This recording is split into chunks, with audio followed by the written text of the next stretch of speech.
Martinsville Speedway, November 1st through the 3rd. Get your tickets now at martinsvillespeedway.com. When someone first comes in and you see that discouragement on their face, they've tried so many different products, but nothing seemed to work for them. I'm able to take that disappointment and that pain and turn it into hope. You're listening to Mallory, an arch support specialist at the Good Feet store. And they try the arch supports. It's a light up moment. You see their face brighten up. They go from feeling discouraged to being happy and hopeful again. For over 25 years, the Good Feet store and our arch support specialist have been helping folks live the life they love without foot, knee, hip, or back pain getting in the way. That's why this job is so important. You're helping people, getting back into the activities that they've wanted to do for a long time, doing the things that they love to do with their Good Feet arch supports. We're able to help them and take them from the pain to the possibilities, and I love it. The Good Feet store is in Raleigh, Chapel Hill, Fayetteville, and other locations across North Carolina. Visit goodfeet.com to book your appointment today, or just stop by the store nearest you. Wesley Financial Group is not a law firm. Do you find yourself stuck in a timeshare? Get the real facts about the timeshare industry and your options for cancellation. Chuck McDowell, founder of Wesley Financial Group, has put together a free information guide that reveals the secrets the timeshare industry doesn't want you to know, including the 5 ways to get rid of your timeshare. Call now and get this timeshare cancellation guide absolutely free. Call 800-838-6161. That's 800-838-6161. 800-838-6161. That's some deal, yeah. I got McDonald's money. One meal just to make me feel better. All I wanna know is, can I get a hot and spicy patty to make nuggets so crisp, and the fries go to yellow, yeah. McDonald's don't miss, yeah. Order app or the drive-through quick, yeah. $5, that's some deal, yeah.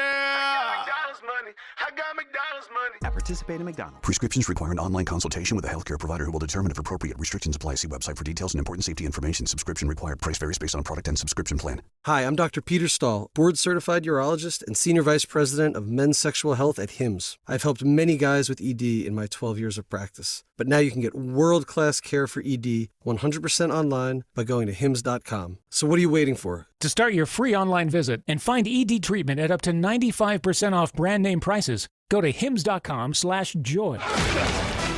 This hour of the Triangle Sports Leader is powered by Ritchie Law Firm, injury lawyers. Ritchie Law is on top of it. Go to ritchielaw.com. That's ritchielaw.com. WCMC-FM HD1 Holly Springs. You're listening to The Adam Gold Show on the North Carolina Sports Network. McDavid feeds it out front. Anderson with another save, this time on Draisaitl. And Natchez is able to play it. And it could be a 2-on-1 for Carolina. Aho with it. He's got Gostisbehere. Aho holds his shot, stopped by Skinner. Gostisbehere will get to the rebound. He'll keep it in. Natchez, he's got Aho. He tees it up. Game over! Sebastian Aho wins it in overtime!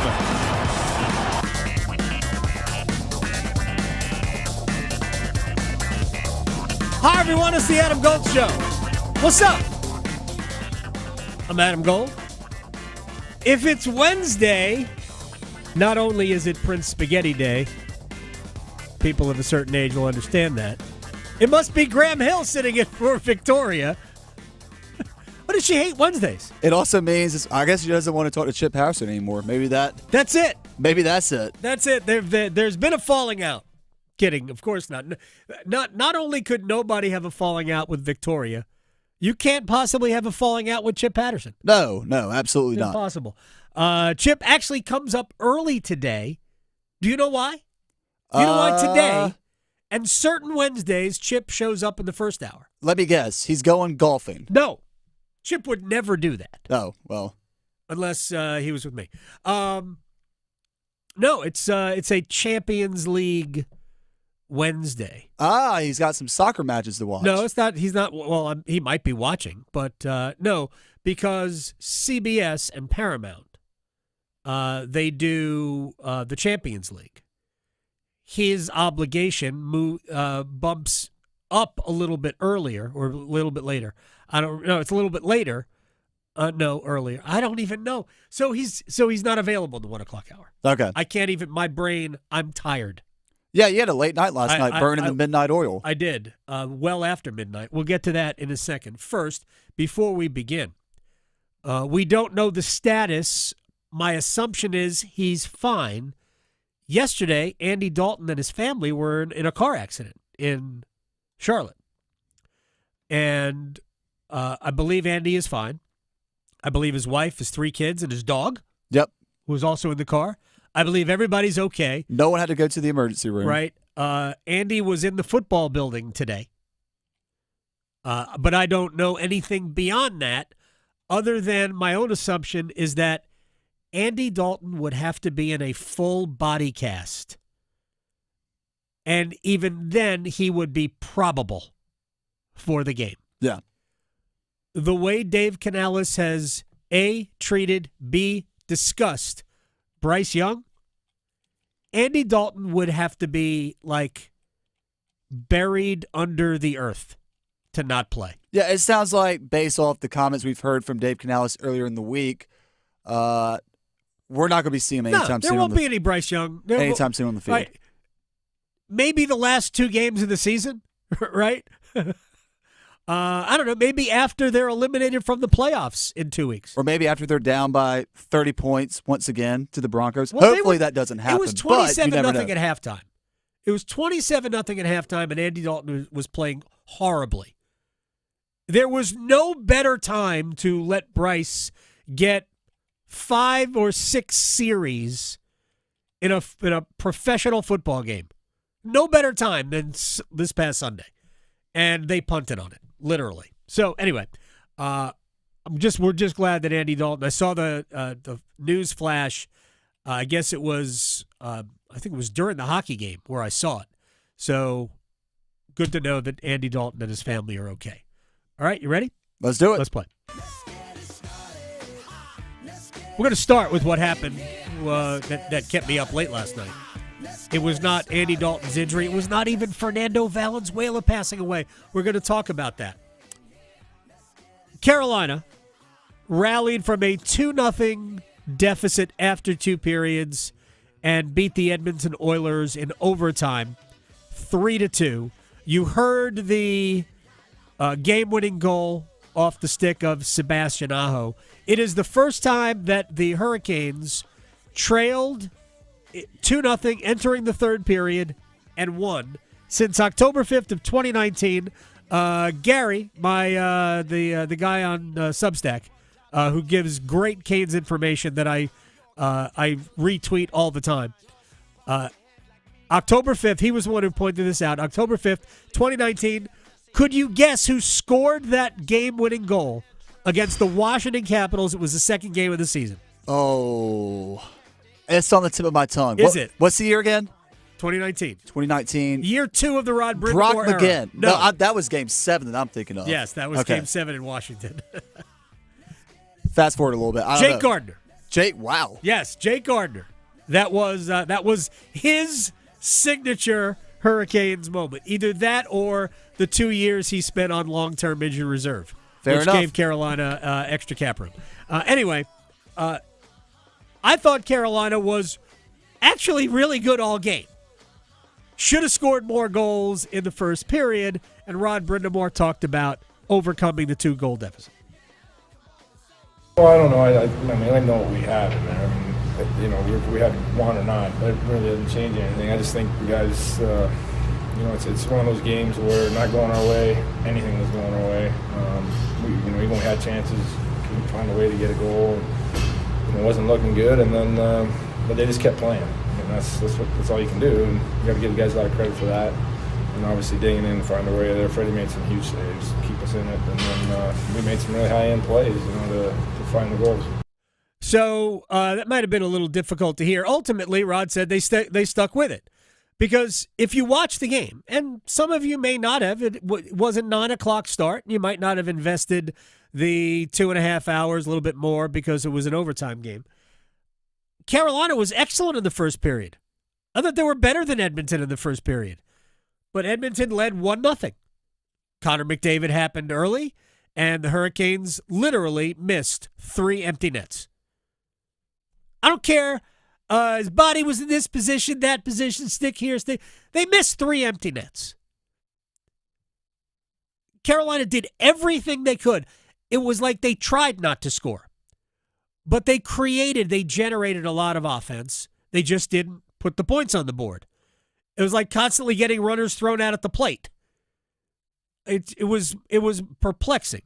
It's actually been an issue through 5 games, in 4 of the 5 games, for my money. Not getting enough out of your times when you were clearly the better team and had these glorious scoring chances. So did it level out? I don't know. But they got 2. The first one came early on the power play. Shane Gostisbehere continues to be amazing. Martin Necas got the second goal with about 7 or so minutes left in regulation. I thought he had a really good third period. I think he built his game. That line built a game. There were a couple of line shuffling. In fact, the pass to Necas was a case of one of the forward lines being adjusted. Eric Robinson, who has played very well on Carolina's fourth line, bumped up and played the left side with Kokeniemi. And Necas was a great pass across, diagonal pass. Necas on the back post. Just dynamite pass with pace. But Rod also talked about Freddie Anderson. And Anderson was excellent last night. I actually think he should have stopped the second goal. He had it. He made the initial save, but he just couldn't keep it out of the net. Why? I don't know. Can't answer the question. But I think he should have. I don't think that goal should have gone in. But Freddie, with some help from guys like Brent Burns, who maybe played his best defensive game in a Hurricanes uniform, they buckled down and did not allow Edmonton another one. Freddie was a big part of that. And here's Anderson after the game. Yeah, I think you don't want to really take any breaks out there, but you definitely know when Connor has the puck, there's some dangerous stuff could happen, and obviously he's a hell of a player, so guys did a pretty good job of eliminating him, even though he's so dynamic and will create some good plays out of barely any room. So obviously the forwards and D had their work cut out for them as well. So, but obviously we stuck with it and got the 2 points. You can see how excited Anderson is. Yeah, you can hear it in his voice. Oh, my gosh. He's so pumped. No, absolutely great game. I don't blame the first goal on him at all, just because that was a bad defensive breakdown by both Orlov tripping over himself. I'm not even sure what still happened. He and Gostisbehere, who don't play together got normally, tangled up a little bit. Yeah, it looked like Orlov got almost stepped on his stick. Yeah. So Orlov fell down. It caused Gostisbehere to wobble a little bit.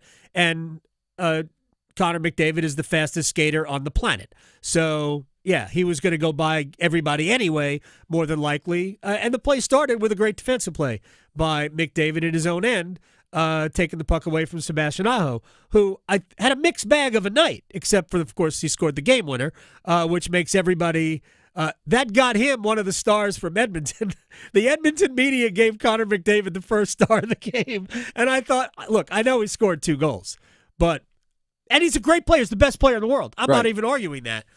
But this ain't really the way it works. No. Except in Edmonton, they are like Connor McDavid. Oh, did you see the way he walked into the arena? First star of the game. So it's fine. It's the whole thing is a joke, but Freddie Anderson was great. The reason why Carolina ends up with 2 points, in my opinion. Necas played well. Shane Gostisbehere continues to be off the charts good. Power play got a goal that they needed to get.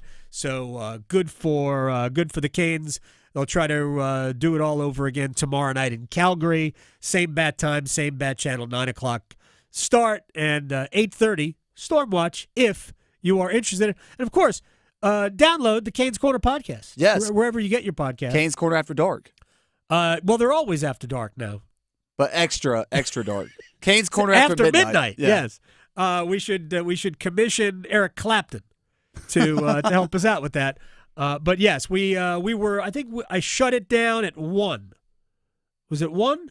Yeah, we started about 12:30. Yeah, a couple of minutes after 1, I was done. I just know when I woke up this morning and listened to it on my way to work, it said it had uploaded 4 hours ago. So 2 o'clock is when it reached all podcast platforms. There you go. So like, subscribe, Show rate, Adam some review. love, folks. Yeah, do that, and tell your friends. All right, there was a trade deadline piece on ESPN, an NFL trade deadline piece. And by the way, I don't know that it's gone official yet, but the Chiefs are working on a trade for DeAndre Hopkins from Tennessee. And Hopkins is still an excellent wide receiver, and there's no need for the Tennessee Titans to have an excellent wide receiver because they have a bus driver as a quarterback. Will Levis is just awful. So why not take advantage of DeAndre Hopkins and the value, move him on, see what you can get. Again, I haven't seen the deal, but it looks like that's going to happen. Money will have to change hands. The Titans will have to pay part of that salary because the Chiefs have cap issues.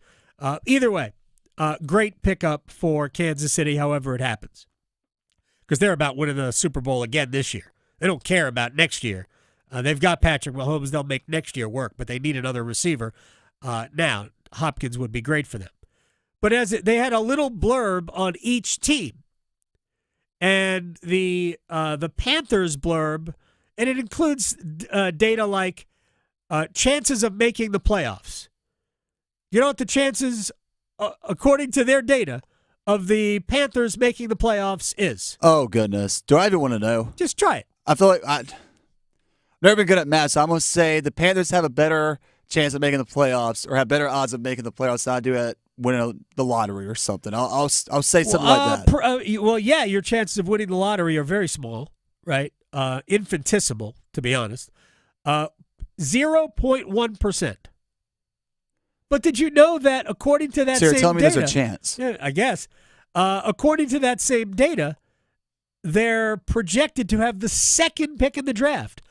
The New England Patriots have a 0.4% chance of making the playoffs, yet they are projected to have the first pick in the draft. I don't know why. I don't. Just saying. All right, so who would the Panthers look to move? They mentioned Deontay Johnson, unrestricted free agent at the end of the year. I would be on board with that. I don't think you're going to bring in anything outstanding. If you could get a day 2 pick, I would do it in a heartbeat. I don't think they'll be able to get that. Not if the likes of Davante Adams is bringing just a 3rd round pick. You're not going to get much for. You're not going to get more than that for Davante Adams, for Deontay Johnson. Miles Sanders has been mentioned. I mean, Sanders has been so average at best for Carolina. I mean, you're not going to get more than a 5th round pick for Miles Sanders. Not that there's not some extra value in getting that. So if you can move Miles Sanders for a 5th round pick, especially with Jonathan Brooks coming back, then by all means, go do it. And according to the story, it doesn't appear that they will deal Chuba Hubbard. So here's what I would do. And I've said this before. And I've really said the same thing about Deontay Johnson as well. If you're not going to move them, then sign them. I don't know what Deontay Johnson will cost. He's not a number 1 wide receiver, so he's not going to cost the 25 to 35. He's not going to be in that range. Would you sign Deontay Johnson to a contract that pays him in the neighborhood of $15 million? I would consider it, but would he consider it? Yeah. and you have to know the answer to that before we get to the deadline. Chuba Hubbard, we have I think a pretty good idea now. Alvin Kamara signed a contract extension yesterday, $12.5 million a year. I think it's. Well, let's just somewhere call it 12. Ballpark. Let's call it $12 million a year, 2-year deal. He's been around longer, right? So, because Chuba Hubbard is not Alvin Kamara, knock some off of that. Would you sign Chuba Hubbard right now to a 3-year, $24 million contract? right now. You would have to just to give yourself some stability going into next season. But if you could do that, I would do that. Would he do that? Yeah. And that's the question you have to ask and get the right answer to, because if the answer is no, then I move him. Going back to your point that you made real quickly about Deontay Johnson, you got to know if he's willing to do it, because ever since I heard him say in his post-game press conference after the Commanders lost, where he said, I can't play every position, to me, I took that as SOS, please get me out of here. Somebody else come pick me up. Here's the thing. When you know you're playing on a team that has no hope, and the Panthers are one of those teams, there's no hope. Every time you step on the field, you are auditioning, whether it's for a mid-season trade or next year. So the Panthers have to make a calculation. Is Chuba Hubbard likely to be here next year or not? They should know the answer to that before certainly after the next game, which is Sunday against Denver. But they should know the answer to that really right now. He's had a really good year. He's been their best player. To me, I would try to sign him, but if I didn't think I could sign him at the right number, I would move him. What are you going to get for Chuba Hubbard? Probably not a lot. But if you got a 4th-round pick, I'd do it. That's what he was. I would get a 4th-round pick. If you can get a day 2 pick somewhere in the 3rd round of a good team, could you trade him to San Francisco again? I don't know. San Francisco's got a bunch of injuries. All right, let me move on to one quick thing. Fernando Valenzuela passed away yesterday. He's the 1981 Rookie of the Year. He was also the 1981 Cy Young Award winner for the Los Angeles Dodgers. He was part of a Dodgers team that won the World Series, beat the Yankees the last time these two franchises, who will start the World Series on Friday, last time they met, the 11th time that they met in the World Series, the 3rd time in a 5-year span.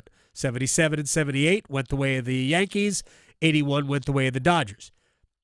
In the United States, our best athletes are great athletes and in many ways superstar attractions, celebrities, all of that.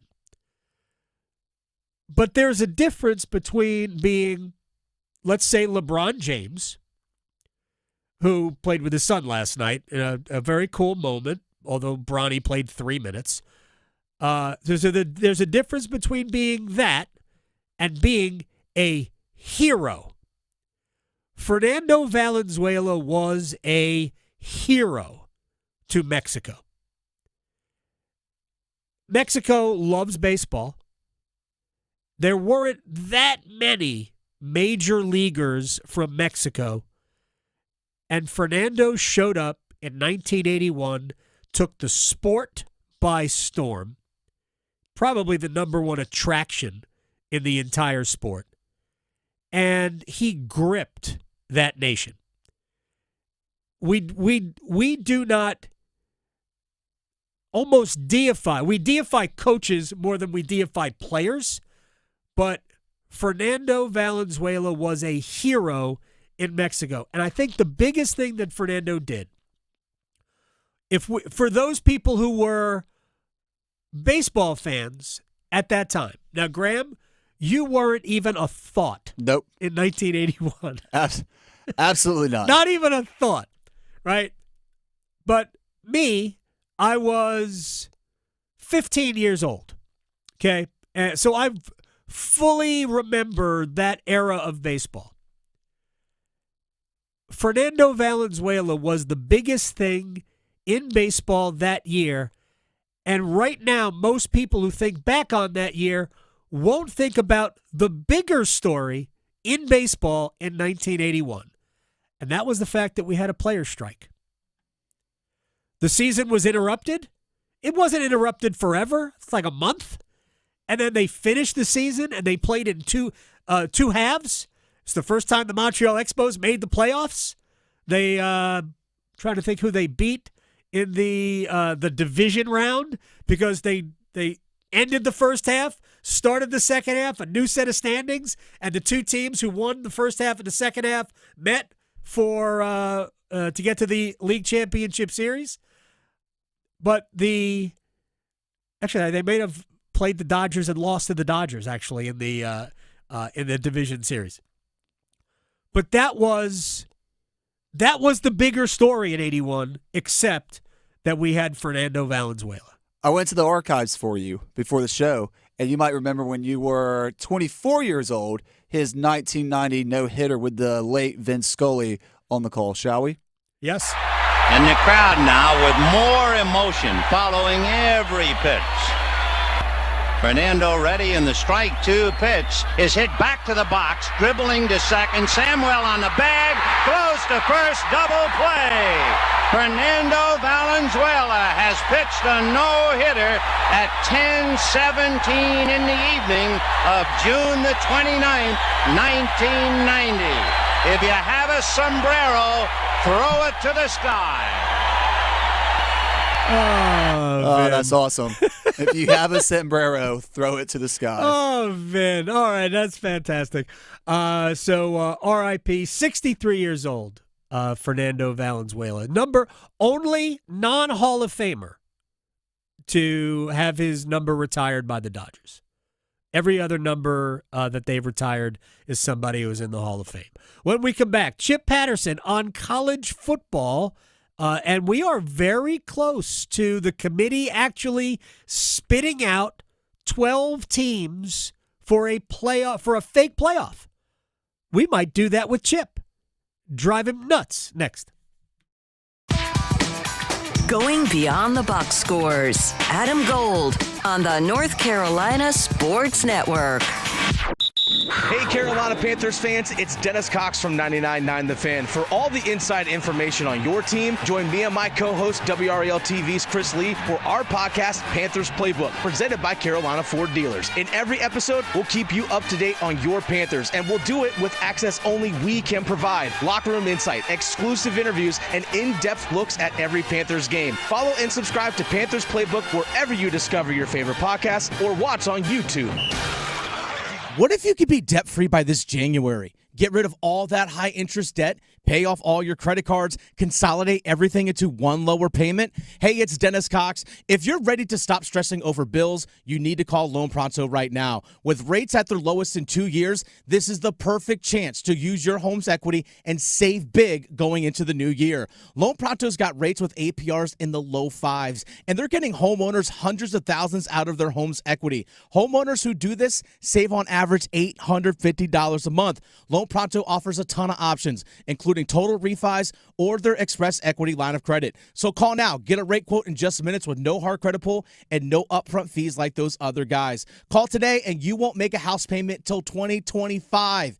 LoanPronto.com, 919-381-1760. LoanPronto.com, free rate quote now, 919-381-1760. Equal housing lender, NMLS 1661781, on approved credit, NMLSconsumeraccess.org. Prescriptions require an online consultation with a healthcare provider who will determine if appropriate. Restrictions apply. See website for details and important safety information. Subscription required. Price varies based on product and subscription plan. Hi, I'm Dr. Peter Stahl, board-certified urologist and senior vice president of men's sexual health at HIMSS. I've helped many guys with ED in my 12 years of practice. But now you can get world-class care for ED 100% online by going to hims.com. So what are you waiting for? To start your free online visit and find ED treatment at up to 95% off brand name prices, go to hims.com/joy. I spray and scrub, but the soap scum in my bathtub is still there. I spray and scrub, but the burnt sauce on my stovetop sticks around. Sprays can leave grime behind, but Mr. Clean Ultra Foamy Magic Eraser combines the scrubbing power of an eraser with the cleaning power of Dawn to melt away tough messes on contact. Just wet, squeeze, and erase.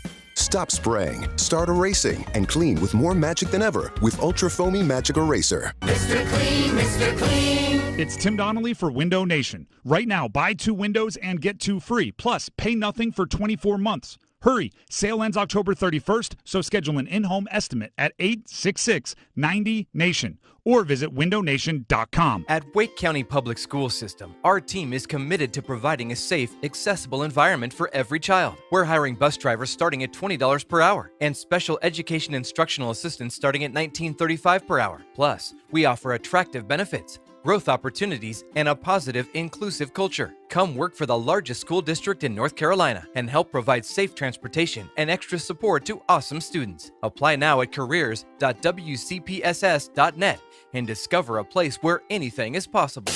This hour of the Triangle Sports Leader is powered by Ritchie Law Firm, injury lawyers. Ritchie Law is on top of it. Go to ritchielaw.com. That's ritchielaw.com. They score! Hey, what do you say? John Forsland here from my friends at Buffalo Brothers. I live and work on both coasts, travel the country, and there's nothing better than Buffalo Brothers. The best wings on the planet and half-price appetizers, Monday through Friday, 4:30 to 6. Visit all 5 Triangle locations and ask for their great daily beer specials. And how about this special? Every Sunday, they have $6 Bloody Marys and $6.50 Jamesons. Dine in, carry out. BuffBrothers.com. Aw, man, now I want wings. This is Adam Gold. He said he could talk about his golf game. He did say it wasn't great, and I said, hey, no judgment here. I'm a drive shacker and a putt-putter myself. None of us are good. Even those of us that are good aren't really good. Right, yeah. We're just not. Yeah. The Adam Gold Show.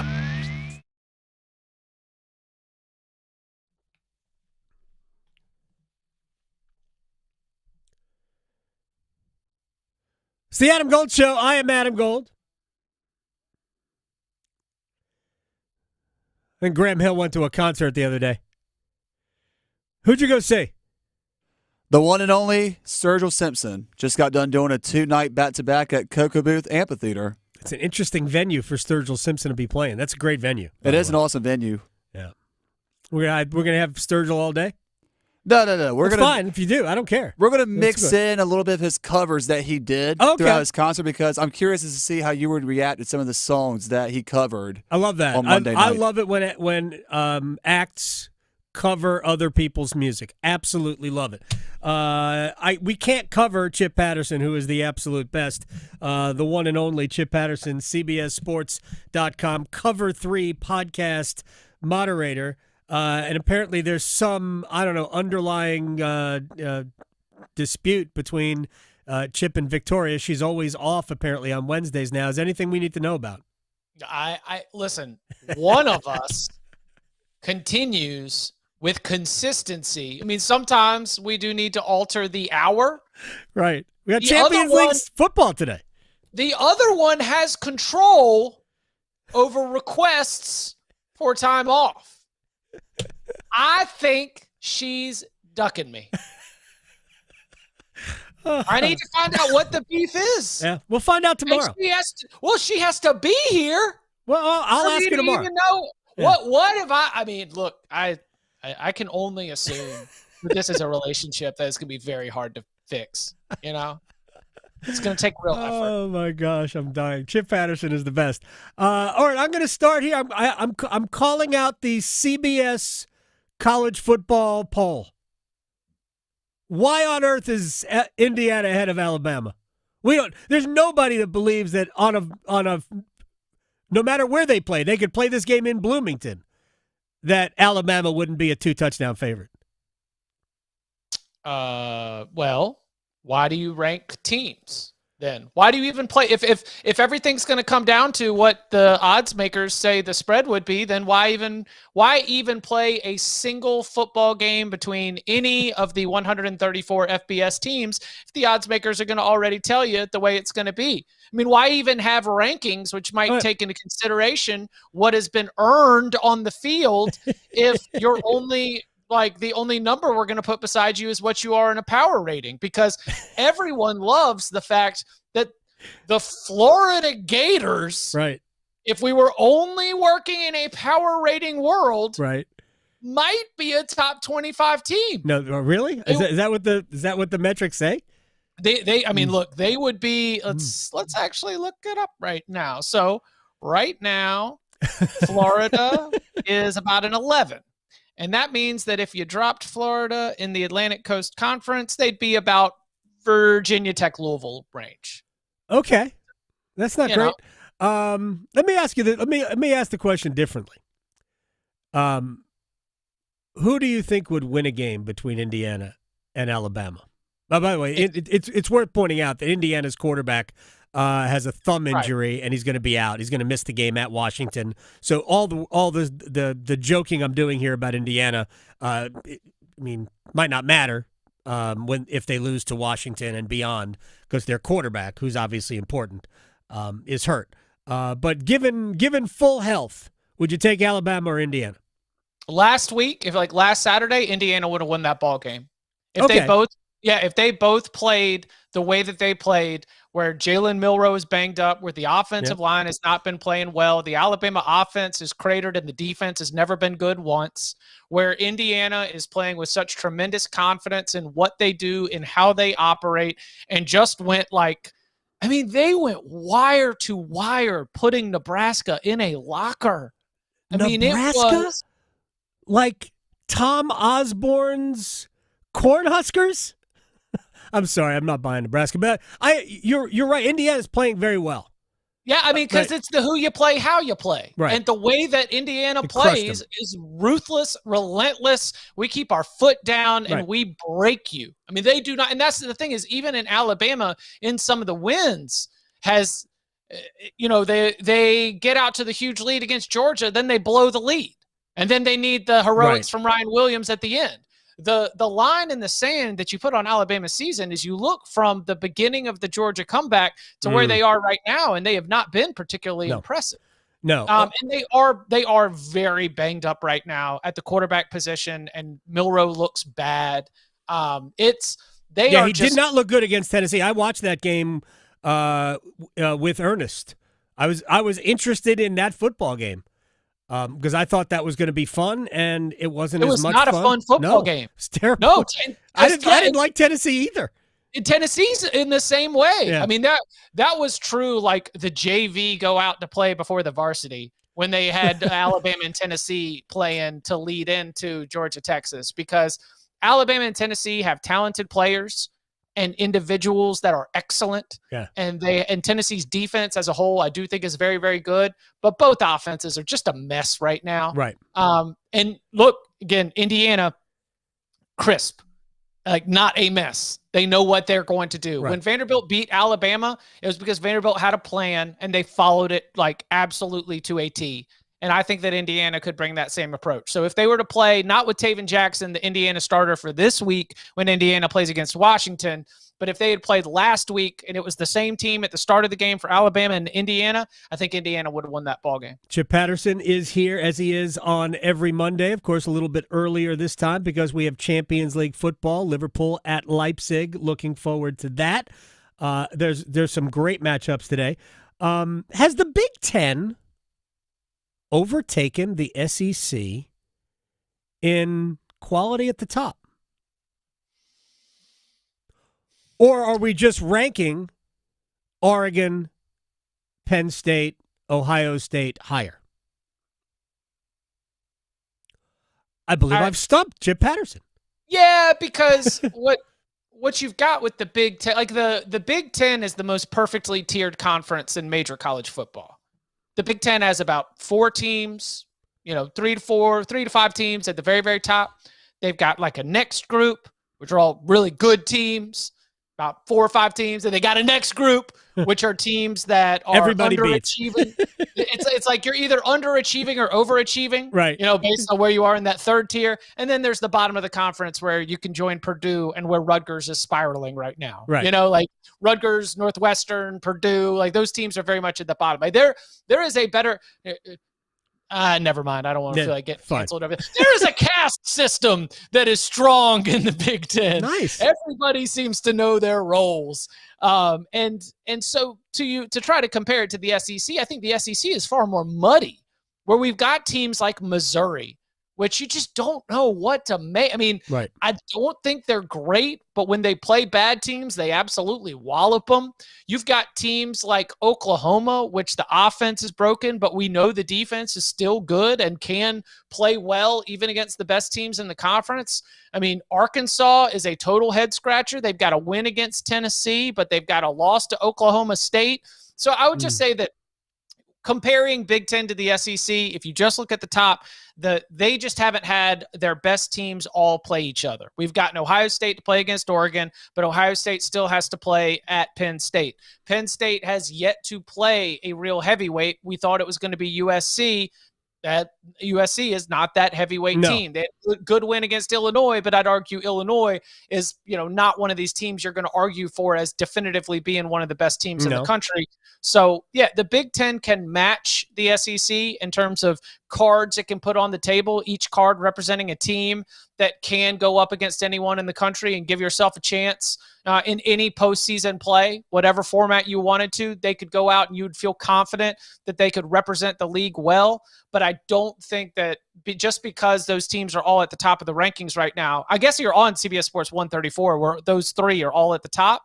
I think that is because the teams in the SEC have all kind of beat up on each other. Rankings to an extent, yes. Rankings in October 23rd are such a snapshot. Oh, yeah. They are a Polaroid, or I guess Polaroid doesn't fade away, but you know what I'm saying. It does if you leave it up enough. Leave it up enough. I just feel like it's very much in the moment rather than a representation of the full football strength of both conferences. I think we would still sit here today and say that more SEC teams would make the field of 12 than Big Ten teams. Yes? Yes. The Big Ten having, upwards of, 4+ teams is going to be really reliant on the Indiana story continuing deep into the season, where Indiana is able to get through without Curtis Rourke against Washington and maybe against Michigan State. And then he comes back. They're able to beat Michigan. They take a loss to Ohio State. They finish out the year with a win against Purdue. You look up, they're 11-1. And the College Football Playoff Selection Committee has for a long time been very much a loss column sorting machine. Mm-hmm. And so Indiana is like one of your last chances to have another team join those sort of big three that we've identified, the Oregon, Ohio State, and Penn State. What I'm just curious, why do you think Pitt isn't getting the respect that Indiana's getting?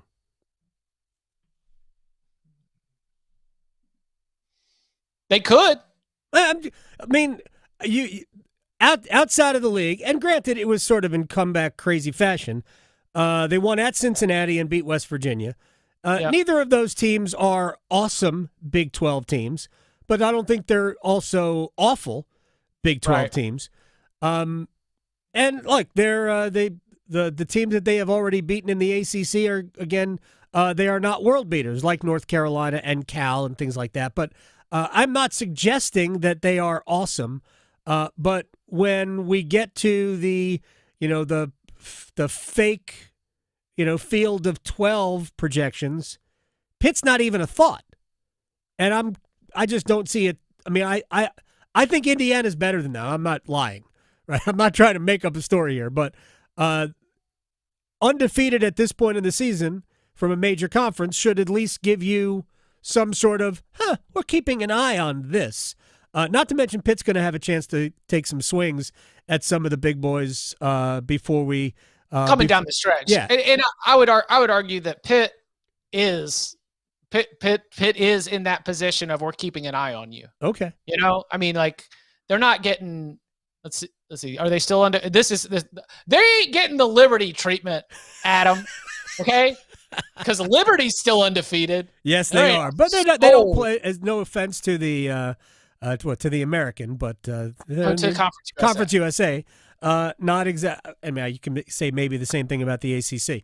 All right. Pitt's getting slotted ahead of Army and Navy. Pitt. I would say that Pitt is a big, thunderous result away from being treated very differently. BYU had that thunderous result, right, when they beat Kansas State in Provo.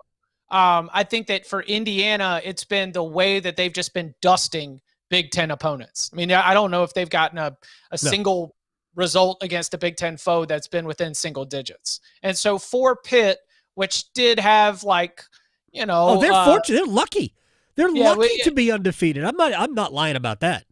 Yeah. Right. So I would say that Pitt is if you are looking for Pitt to be slotted by the AP top 25 poll voters in a we've got our eye on you situation, then I would argue that Pitt, currently ranked at number 19, is very much a we've got our eye on you situation. So Miami is slowly making believers out of people. It's funny because their games have been so wild, and we had the miraculous comebacks at Cal. The crazy win over Virginia Tech. I think it has allowed people to pump the brakes on him, right? But Cam Ward, if this were being played in another league, I think we would be completely all in on Miami and Cam Ward as not only a Heisman contender but the favorite. I don't know that he's the favorite. Who do you think the Heisman favorite is? So it's Ashton Genty, because if Ashton Genty breaks Barry Sanders' record, right, then that's that. I think, I know you're a Heisman Trophy voter still, I am. right? Okay, Yeah. you did your re-up when they came knocking. Yes, they sent me 6 emails, and they're like, "Will you please bleeping respond so we know you're going to vote?" Yeah, sorry. listen, I followed the instructions. It comes right away. I send them my blood, which, as we all know, Heisman voters have to go through a DNA test, blood samples, hair, and the like. I sent them my dog's blood, though. I just I'm messing with them. But to your, I think that you are creating. I think you're creating a slight that does not exist when it comes to Cam Ward. At FanDuel Sportsbook, I'm creating it for Miami, and in relation to Cam Ward, where you can make every moment more. Cam Ward is the co-favorite for the Heisman Trophy right now with Ashton Genty at 2-1, which is a bonkers number to have on October 23rd when you consider how many Heisman Trophies are won in November with just whoever plays well in November. Because while you and I are watching college football, there are plenty of Heisman voters that are going to be thinking about the Dodgers and the Yankees for the next 2 weeks, and then they'll get around to paying attention to college football. They won't. They just like to vote. They won't pay attention to college football at all. But to me, Travis Hunter's the best player in the country, but he's had some health issues. Right. The statistical argument for Cal is undeniable. Not for Cal, for Cam Ward is undeniable. He is the most prolific quarterback in the country. He is putting up numbers that are in line with Jaden Daniels and Caleb Williams and all of the recent prolific Heisman Trophy winning quarterbacks. He is leading the #1 offense in the country for a team that is undefeated and competing for a national championship. Cam Ward is your Heisman prototype, which is why the fact that Ashton Genty is such a comet is the only thing that makes it more of a co-favorite type scenario. But I think everyone recognizes that Cam Ward is that dude. He is QB1 in the national conversation. And so I think that he is. I think he is being treated rightly with respect. I think the team as a whole is being penalized because they need a 25-point fourth quarter comeback. Because you look at the end of that Virginia Tech game, and a lot of people are like, I don't know about that. And so that's why you're not seeing, Miami getting thrown into that who's the best team in the country conversation. And you honestly are not going to get Miami thrown into that best team in the country conversation unless those other teams take losses. Miami continues to win. I think Miami is awesome. I think that they are going to put an absolute number on the scoreboard against Florida State this weekend. They certainly could. And I am I'm interested to see how that all plays out. They certainly could. It all depends what kind of statement they want to make.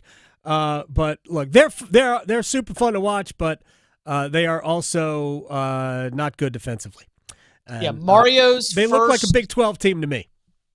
So we're in year 3 with Mario. Yeah. His first year as Miami's head coach at home, 45-3 Florida State. Oh, okay. I think Mario will not call the dogs off. Beautiful. I think if given the option, he will not kneel. No. What a tough run this has been for Mike Norvell this year. All right, Chip Patterson, you are the best. CBSSports.com, Cover 3 podcast. Liverpool, Leipzig today. Who do you got? Liverpool. Thank you. Come on. Thank you you. cannot trust Leipzig. Up the Reds. They're tied. They're joint top in Bundesliga, but like some of these teams in the whatever league, Liberty, they ain't played nobody. All right. Sorry. So real quick. I mean, I know you got to hit it, but I don't love new Champions League format. Oh, I do. I'll talk about this next time. Okay. I love the new format. I hate the fact they're playing more games, but I love the new format. Get rid of games somewhere else. I miss the dumb little rivalries that you would have within your group for like 4 months. You know, you get embarrassed. It's like, all right, well, we're going to get them back at their house. You know, and you just kind of like you'd build out this little mini hate session before you pick them out and throw them into the bracket. I think the new Champions League is good. Well. All right, take care. All right, we have a break, and then one-timers on the other side. We'll have time for one-timers next. Serving it up hot and fresh every day. Adam Gold on the North Carolina Sports Network. NC Medicaid is for people just like me. Adults who don't have children. People who serve. People who do the heavy lifting. Child care teachers. Full healthcare coverage at low or no cost. Doctor's visits, emergency rooms, and prescriptions. So if you applied before and didn't get it, apply again. NC Medicaid covers more people than ever before. Get full healthcare coverage at low cost, no monthly fees, and $4 max copays. NC Medicaid is for more people. See if you qualify at medicaid.nc.gov. The 2024 Atlantic hurricane season is predicted to be among the most active we've ever experienced. Prepare your home now against power outages of all types with a Generac home standby generator from Alternative Power. After sensing a power outage, a Generac generator automatically restores your home's power, helping protect you and your family. Act now for a free 10-year warranty on a Generac home standby generator. Terms and conditions apply. See more at alternativepower.com. Alternative Power, North Carolina's Generac experts. Real quick, raise your hand if you want to lose an additional 4 bands a year. Go ahead and put your hands up. Put your hands up. You voted for Kamala Harris. Oh, okay. My fault. Good, because I don't think people understand that voting for Trump means you will lose an additional $4,000 to $5,000 a year. If Trump is elected, he plans to add a 60% tariff on all imports from China. Anything in your house that says made in China, take the price that you paid for and add 60%. He plans to add a 20% tariff on all imports coming from every other country. With Kamala Harris's opportunity economy, she's not hitting you with the sales tax of doom. She's providing tax cuts to the middle and working class, so that means you will save an additional $4,000 to $5,000 a year. Plus the $25,000 she's literally handing to new homebuyers. Like, you know who to vote for in this November's election. It's Kamala Harris. Paid for by FFPAC, ffpac.org. Not authorized by any candidate or candidates committee. FFPAC is responsible for the content of this advertising. As fall championships begin, the Governor's Highway Safety Program would like to remind you to buckle your seatbelt when traveling home from today's events. Whether you're driving out of town or across town this holiday season, wearing a seatbelt is your best defense against injury or death in a crash. During the busiest time of travel, prioritize your safety and buckle up. Every seat, every time. And remember, click it or ticket. It's the law. This message brought to you by the North Carolina High School Athletic Association and the Governor's Highway Safety Program.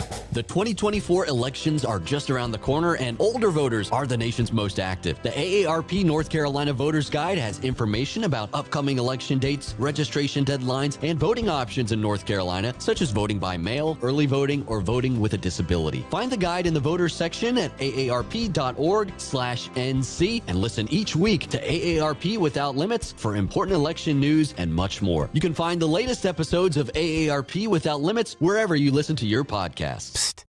Hello there. It's me, your internal clock. Yes, the one you sleep through on weekends. You've probably heard my TikToks, but I'm straight up sounding the bell now. It's almost time to start applying for college. That means you got transcripts to gather, letters of rec to request, and campus tours to schedule.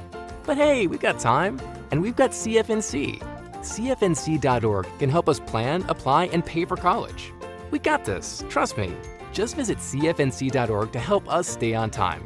Did you know Atlantic hurricane season runs through November? From gathering necessary supplies to planning an evacuation route, now is the time to make sure you and your family are prepared. And if a storm damages our electric system, local public power providers are ready to respond and restore power quickly and safely. As a public power customer, you benefit from having an electricity provider that restores power faster than other providers do. Visit electricities.com for storm preparation tips and resources. This is Adam Gold.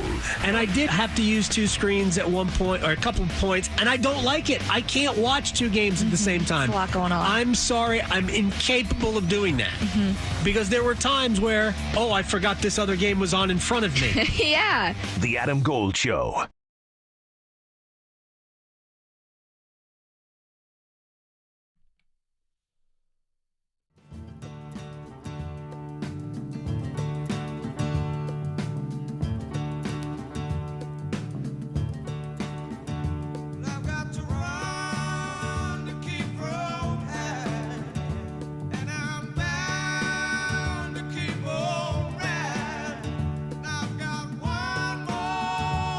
It's the Adam Gold Show. Graham Hill on the ones and twos. Midnight Rider would be a good one for Thursday's podcast. If I could get away with that without violating all sorts of copyright laws. Yep. Which I can't, so I can't use it. You know, when I did a podcast not that long ago celebrating the 25th anniversary, it was 25th anniversary podcast about the move from Hartford here. You know, we had to go through legal to use Brass Bonanza. That does not surprise me. I'm sure there was some pettiness involved as well with Hartford. No, it's fine. It's a public domain song at this point. There's nobody that has the rights to it. Interesting. But it took a long time for legal to prove, not to prove, but to find the evidence that it was not copyrighted to anyone in specific. It's been used everywhere. Like I know of two other podcasts that use it actually as a theme song because Brass Bonanza is fun and bouncy. But they were like, you can't use this. I'm like, nobody owns it. I love hearing it on Whalers Night. So it's fun. One time.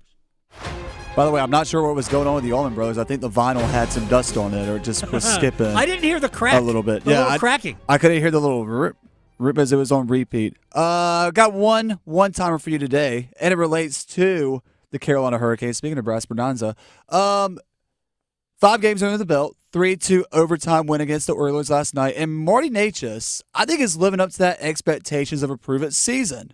6 points with 2 goals and 4 assists, including a goal and 2 assists last night. How impressed have you been with Necas thus far? All right, here's the points are there, right? I don't think the play has been there yet. And I think, I talked about this in the podcast last night, I think Necas absolutely wants to be great. I think he wants to do the things that will allow him to be great. I think Marty has tried to rush this year. And I think there have been as many off moments as on moments. Fortunately, his on moments have created goals. But when he relaxes just a little bit, and I think the Shane Gostisbehere power play goal early in the third period took the weight off. I thought Necas was a great player from that point on, as was Gostisbehere, by the way. So I'm confident that he will get there, but I don't think we have seen him yet at the level that he needs to be at. But he does have 6 points in 5 games, and there is nothing wrong with that. All right, when we come back, remembering Fernando Mania with Doug Glanville next. Going beyond the box scores. Adam Gold on the North Carolina Sports Network.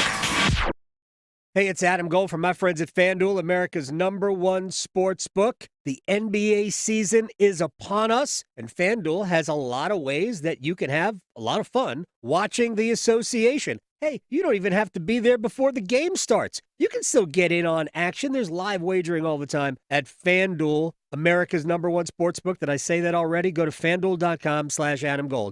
FanDuel.com/AdamGold. Make your first $5 wager, win it, get $300 in bonus bets with FanDuel. You could have taken Boston last night to win. That was an easy one. FanDuel is an official sportsbook partner of the NBA, and Boston's good. 21 and over and present in North Carolina. First online real money wager only. $5 first deposit required. Bonuses issued as non-withdrawable bonus bets, which expire 7 days after receipt. Restrictions apply. See terms at sportsbook.fanduel.com. Gambling problem? Call 877-718-5543 or visit morethanagame.nc.gov. Mitchell Heating and Cooling. We do the job right every time. I'm Drake May, quarterback at UNC. Trust the team at Mitchell Heating and Cooling for your HVAC needs. Together we win. Call Mitchell Heating and Cooling today. Contact us now at mitchellhvac.com or 919-556-5069. Train. It's hard to stop a train.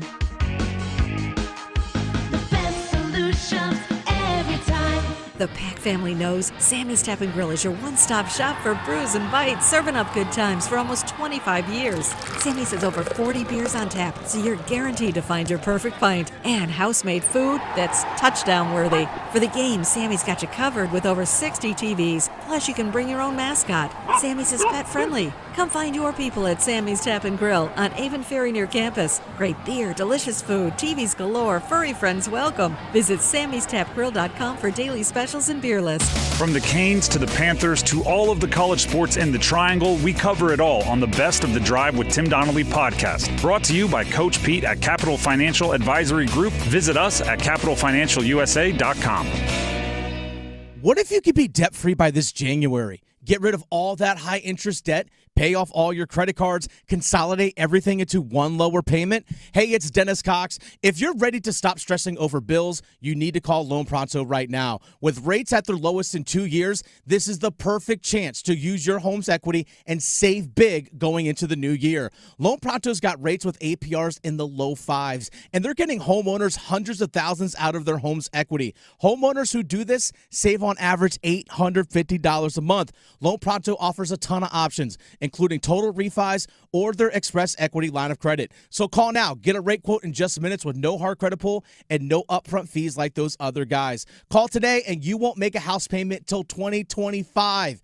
LoanPronto.com, 919-381-1760. LoanPronto.com, free rate quote now, 919-381-1760. Equal housing lender, NMLS 1661781, on approved credit, NMLSConsumerAccess.org. Will you make the right call? Time's running out, pressure's on, and you need your roof replaced. Hi, I'm Holly from RoofWorks. It's 4th and goal, and the decision's in your hands. The competition can't stop you. You're about to score the game winner. We've trained for years for this moment to raise the roof for you. So avoid the noise and put us in the game. Call RoofWorks today or visit us online at roofworks.com.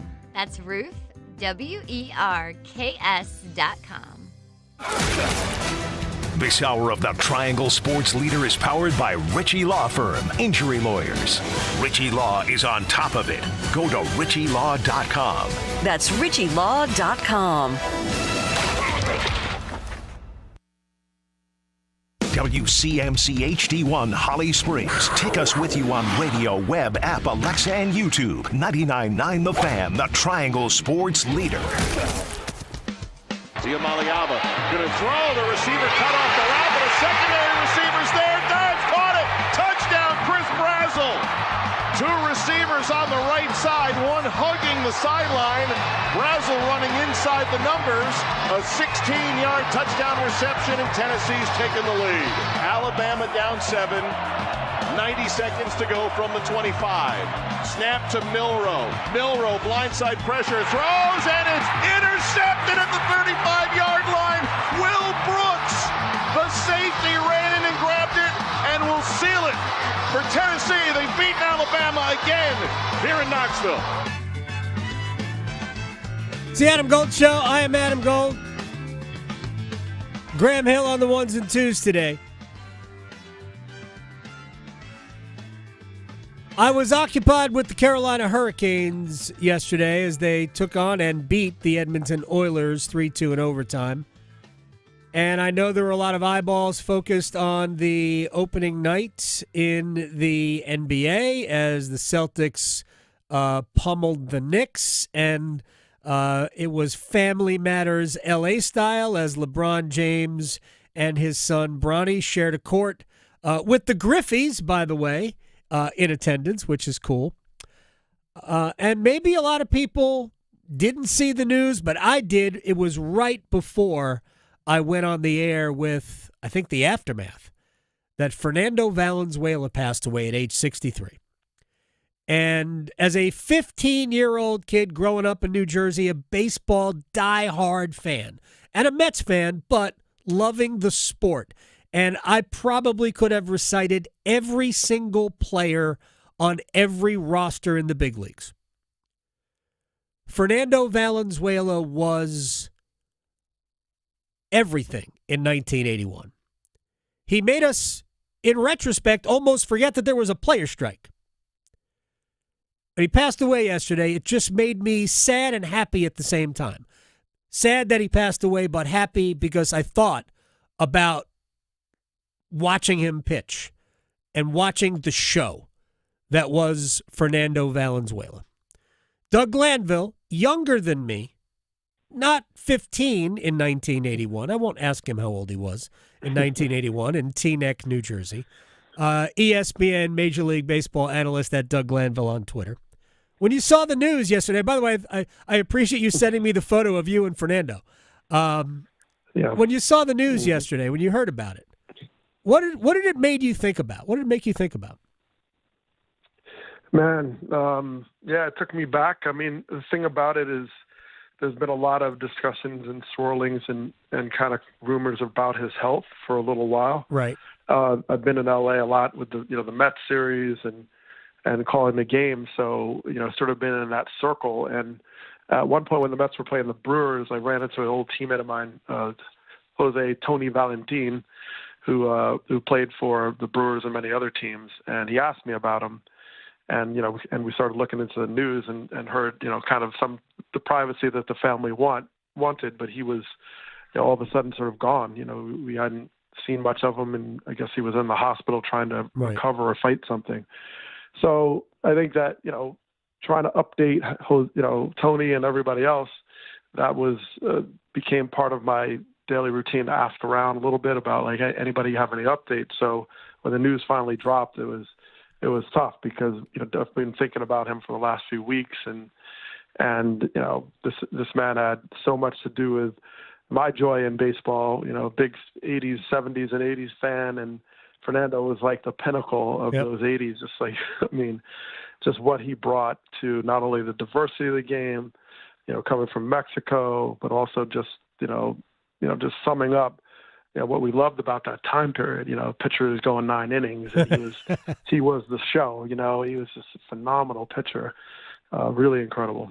Yeah, his first 7 years in the big leagues, which, again, when people think back in 81, Rookie of the Year, Cy Young, like the number one story in baseball that year was the fact that we lost, 20-some-odd games, 30 games to the strike in the middle of the season. We had a first-half winner and a second-half winner.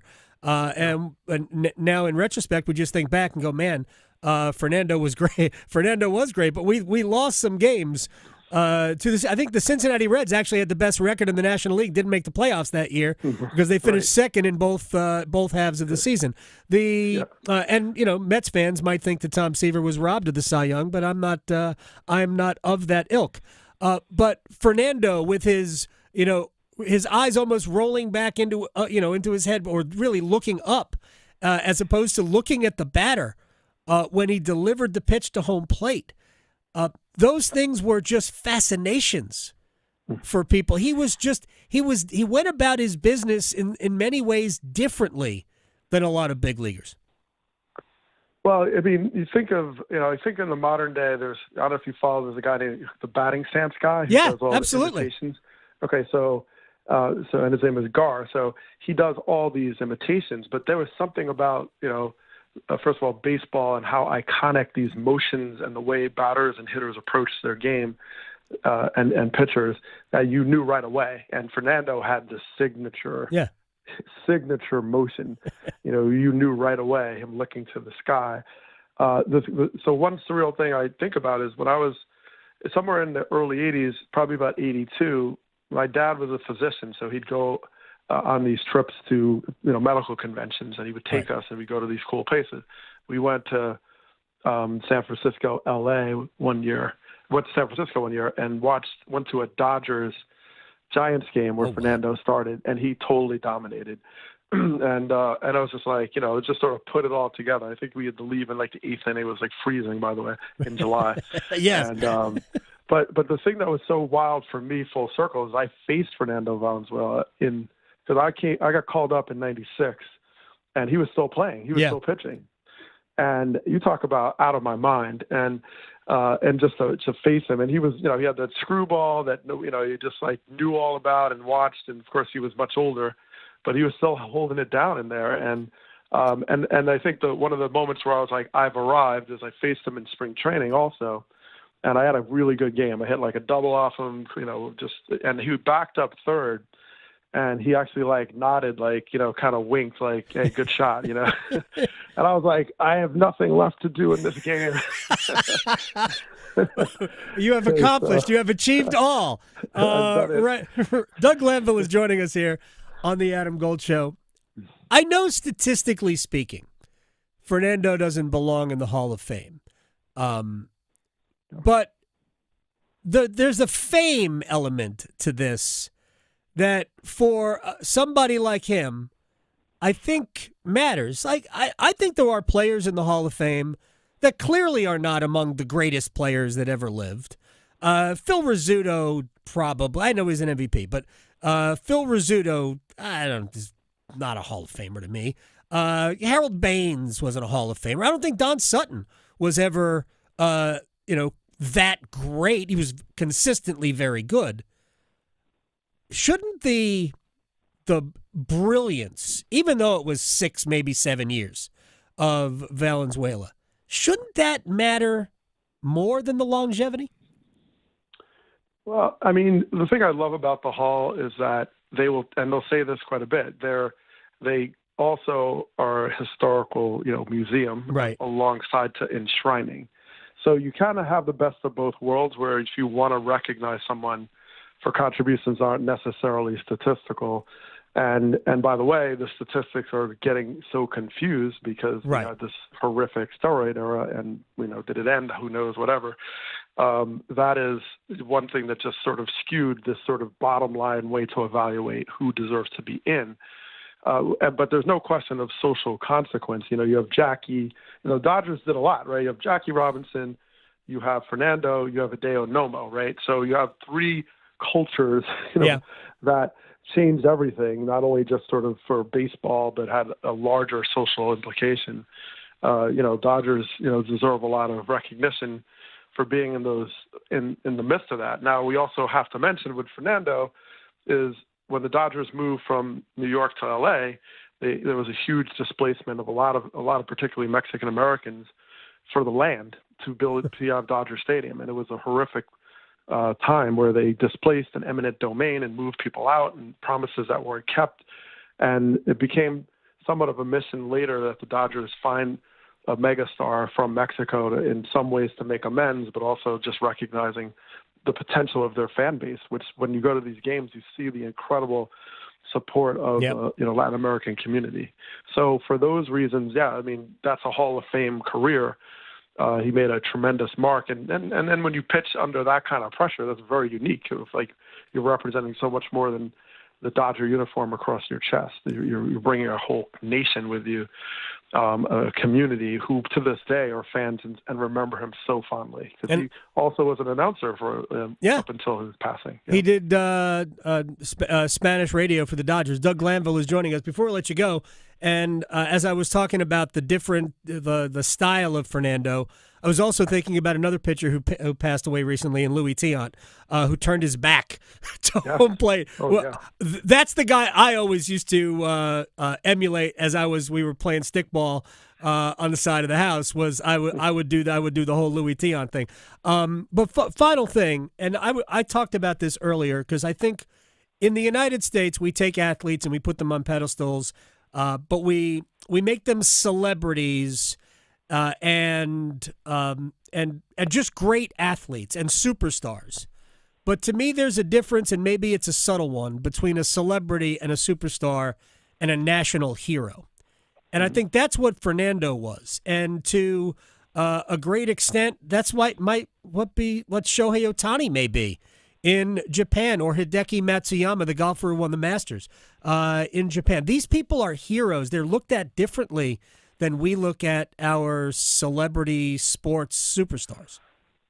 Well, there's no question, and because of that, they carry a lot more on their backs. Just try to imagine Jackie Robinson kind of breaking in and all he went through, and Fernando was absolutely that. I mean, beyond national, really international, because he opens up borders and expands the game, and you have to do it not only with just greatness, but you have to be a certain personality and figure to kind of be able to carry that with you. Whether you do it in silence to a certain degree, or you do it in a way that you're engaging on certain ways, and you have to remember learning the culture and the language. I mean, these are really huge challenges, and as you mentioned with Ohtani, there's just so much more. And I played winter ball in Puerto Rico for 2 years, and that is the United States. But still, there was language at a certain degree and I remember one of my teammates who was, one of the 6 mainland U.S. players that were allowed per team, and he was talking about how hard it was, and I'm just well, you're still in the United States, so just imagine what these players are dealing with, and I recommend all players play abroad and just get a sense of what it's like, a real small taste of what these players deal with in transitioning from all over the world trying to make it and then perform. And Fernando had that times 20 because he had a whole country open up and a whole community. And I mean, he was just magical out there. I mean, just so incredible as a pitcher and just a figure. And by the way, he could hit too. Yes, he could. He could hit. He could. We don't have pitchers don't have to hit anymore unless your name is Shohei Ohtani. Doug Glanville, ESPN Major League Baseball analyst. That Doug Glanville on Twitter, the pride of Teaneck, New Jersey. Your brother will be upset that I didn't text him that you were coming on. Thanks, man. I'll talk to you very soon. Okay, I've been talking to you, man. You got it. How about that? You know what we didn't get from Doug? Who's going to win the World Series? I didn't ask Doug who's going to win the World Series. I'll ask you, Graham, who's going to win the World Series? Dodgers. Correct answer. Dodgers. It has nothing to do with my boss being a Dodgers fan. But that's right. Paul is a Dodgers fan. My boss too. Paul is a Dodgers fan, but that is also not why I'm picking the Dodgers. I can't pick the Yankees. No, that's against your religion. Gosh. As a Mets fan. My gosh, no. Anyway, when we come back, we're going to talk a little bit about college basketball. Interestingly enough, the Big East is having their meetings. And the Big East, we didn't realize this here because we are hyper-focused on the ACC. The Big East only got 3 teams into the NCAA tournament last year. And those of us would say, well, they didn't deserve more than 3 teams. It's very possible that the ACC didn't deserve more than the 5 teams they got in, right? And we have to allow for that possibility. And then, of course, we went through all this. The ACC is being disrespected because, blah, only 2 teams in the ranking, preseason ranking. We talked about this last week. Who else would you have ranked? Nobody has a really good answer for that. Maybe Wake. Yeah. I would have ranked Wake. Miami? I don't know. I mean, legitimately don't know.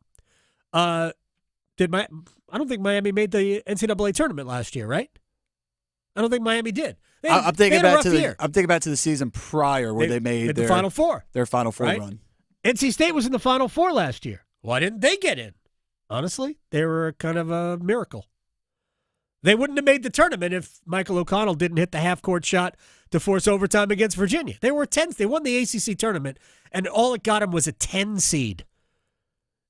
Like if they were a bubble team and they won the ACC tournament, they would have gotten a 6. They also don't have a grizzly bear back on their squad this year. It's a very good point. So, look, I don't think the ACC has been disrespected. I think people couldn't find necessarily a 3rd team to rank.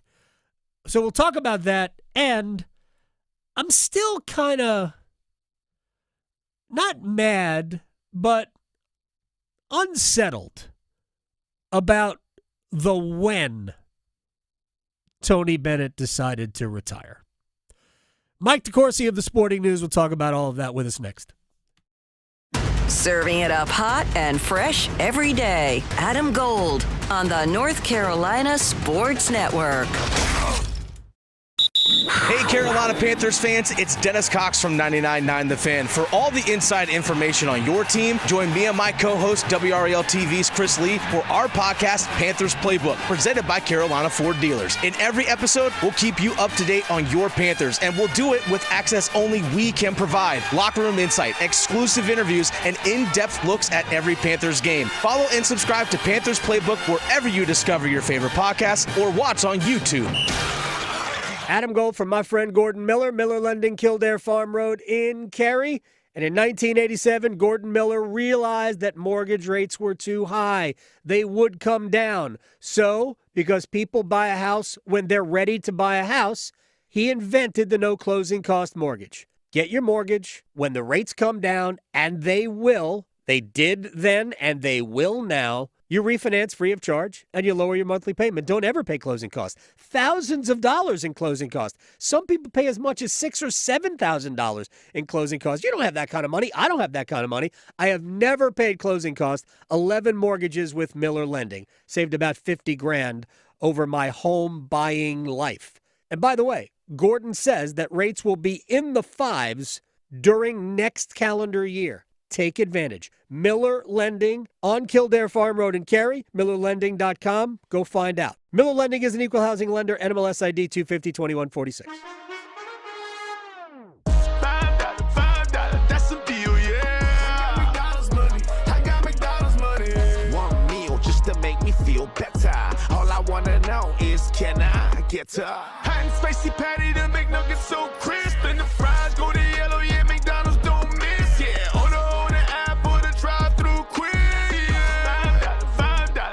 Deal, yeah.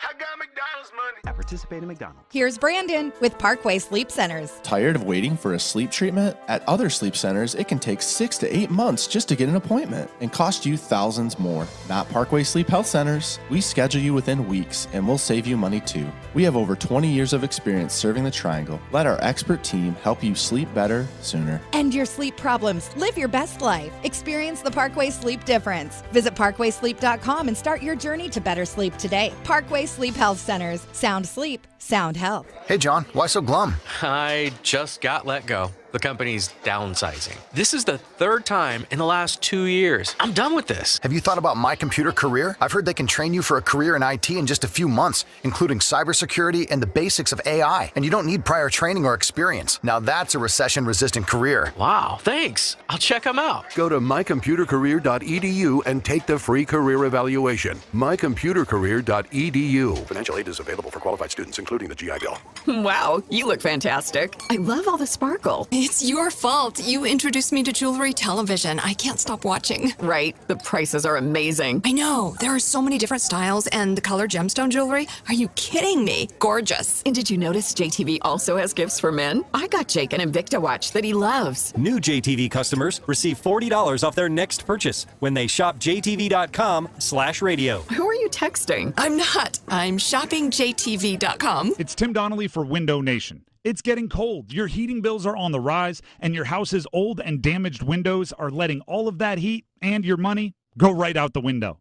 Good thing there's Window Nation. Right now, buy 2 windows, get 2 free. Plus, pay nothing for 24 months. You'll love your windows like Albert, who says great value, great product, and great customer service. Hurry, sale ends October 31st, so schedule a fast in-home estimate right now at 866-90-NATION or at windownation.com. This is Adam Gold. Maybe at some point after repeated losing, David Tepper will get out of the way. Yeah, it's going to be on my Christmas list every year until it happens. So, there. I wish I could give you that. I wish I could put a bow around that for you, Victoria. Me too. The Adam Gold Show.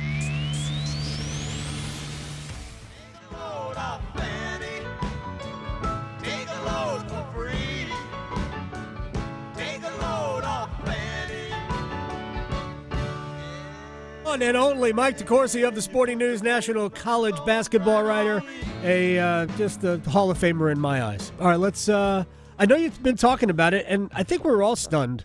I think last Friday we talked to David Teal about it. who was writing a special for his old paper. The retirement of Tony Bennett. So we've had a few days to kind of process the whole thing, and I've talked a lot about it with people maybe outside the building. But thoughts first on the why Tony Bennett decided to call it quits, because basically credited the climate, the current state of college athletics, college basketball, the transient nature of it, the transactional nature of it, I guess, for his decision to step down. Yeah, I the way I look at it is that there are two sides to this. There was the change recently that empowered athletes, richly empowered them. They have significant influence now, where they can basically depart your program at just about any moment, and that creates a very challenging environment for coaches to not know from year to year, certainly, and at times month to month, who is going to be on your team is really challenging, and having to manage that is really challenging, and it's consuming. It has always been a difficult position because of the recruiting calendar. Didn't give very many breaks to basketball coaches. Football coaches had it all figured out. They could take this month off and that month off, and basketball coaches are like, we're going all the time. It's really hard. And then you added this on, and it makes it even worse. But the other change that no one outside of me that I've seen has talked about was the change from 15 years ago when Texas decided that paying their football coach $3 million a year wasn't enough, and they had to pay Mac Brown $5 million a year, which was, I think that's a 60% increase when you were competing with nobody. And that ignited this conflagration of astonishing college coaching salaries. Yeah. And what happens with that is you get to a point because of that where you don't have to have this hassle if you don't want. If we were talking about 30 years ago and all of this had changed, Tony Bennett wouldn't have been in a position to retire, at least not comfortably. Now he can retire in grand style. He made $38 million over the last 11 years. He can retire however he wishes. And that's the part of it that no one's talking about, because people are bothered by the change recently, but not by the change that led to so many coaches making so much money. I don't really understand the dichotomy. Yeah, it's hard to believe that I still do this. I'm just kidding. Mike DeCourcy of the Sporting News is joining us here. Okay, certainly that allows them the leeway, the financial leeway, to say, you know what, I'm done with it. My real problem with what he did isn't that the climate doesn't allow him to build a roster like he did, 5 years ago when he had a team that won the national championship, because that was a roster built on continuity. So I get that he doesn't have that.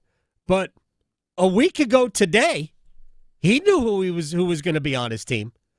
So I'm really more put off by the timing of it. And I understand Tony Bennett is one of the nicest, most genuine people in the business. So in some ways, people think he's above criticism for this. I don't. And I don't understand 2 weeks before your season begins walking out on your team. Roy Williams, when he denied North Carolina, looked at his players in the locker room. He was going to go. And he looked at the players he had in the locker room, and there were some great players there, by the way, and he went, I can't leave these guys. I just don't understand that part of it. Well, let me broaden that a little bit, though. If he had decided to depart immediately after Virginia's season ended, that would make sense. March. If he had decided that, then everybody that worked for him, and what is that now, 10, 12 people, would have been imperiled relative to their employment.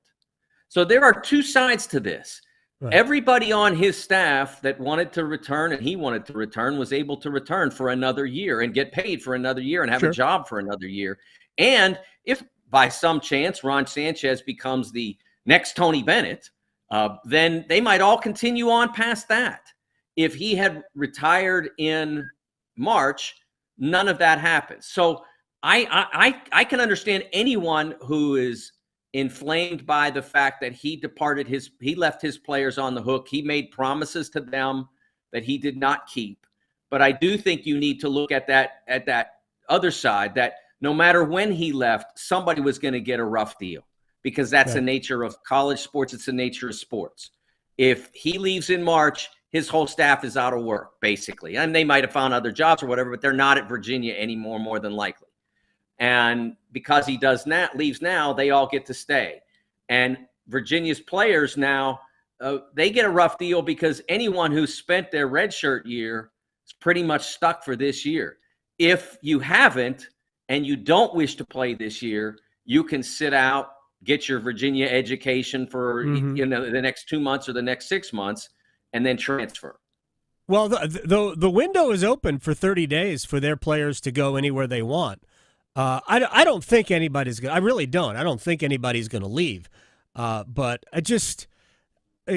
my own feeling is that that's maybe one last bit of selfishness in the part of a coach. But I don't believe Tony Bennett might have been who knows? Who knows how he's looking at it? The timing of it doesn't sit well with me, but you raise a good point. Let me ask you, I know the Big East is having their media days now, and the commissioner, Val Ackerman, they signed a great new broadcast deal, Fox, NBC, TNT, getting into I guess with the NBA's gone, might as well get into college hoops. And Val Ackerman was complaining about only 3 teams making the NCAA tournament last year. And those of us here who don't necessarily, we just have like tunnel vision for the ACC, we're complaining about 5. So we don't really see everybody else's issues. I was curious. I mean, she could have invited Joe Lunardi to Big East Media Day or league meetings like the ACC did to find out why they were screwed last year. I'm just making a joke at the ACC's expense. But I don't see like there's a major problem with anything other than the reliance on like the math of everything rather than watching teams play. Oh, Adam, you can't watch because when do you watch? Do you watch every single minute of every single game? Nobody can do that. No, but 350 teams. But that's why you have a committee of people. No, they can't watch every single minute of every single. The eye test is nonsense.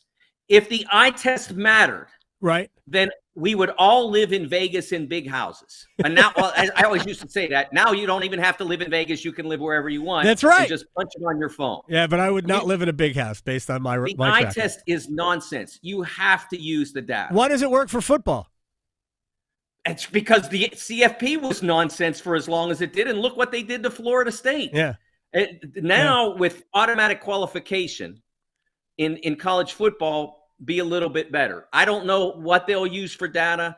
I know that the process works. I do know that there has been because of the nature of the metrics that are used, there has been a slight overemphasis on performance metrics, because that's the core. When the NCAA decided to go with a performance metric rather than a results metric, that becomes the emphasis. And performance is less important than results. But at the end of the day, if you look at it, it's still more important to do well in the results metrics than it is in the performance metrics. And the teams that were left out, frankly, didn't do well in any of them.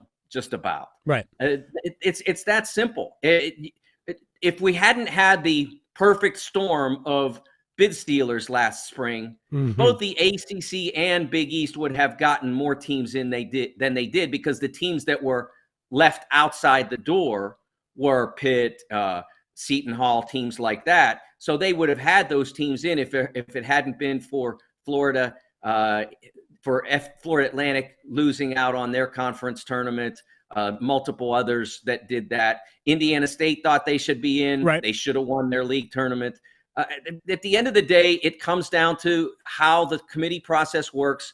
it's not that hard to figure out, because if you look at the bracket matrix, which collects more than 200 online brackets, everybody basically has the same teams in. Correct. Because they're all reading the data that the committee reads. Right.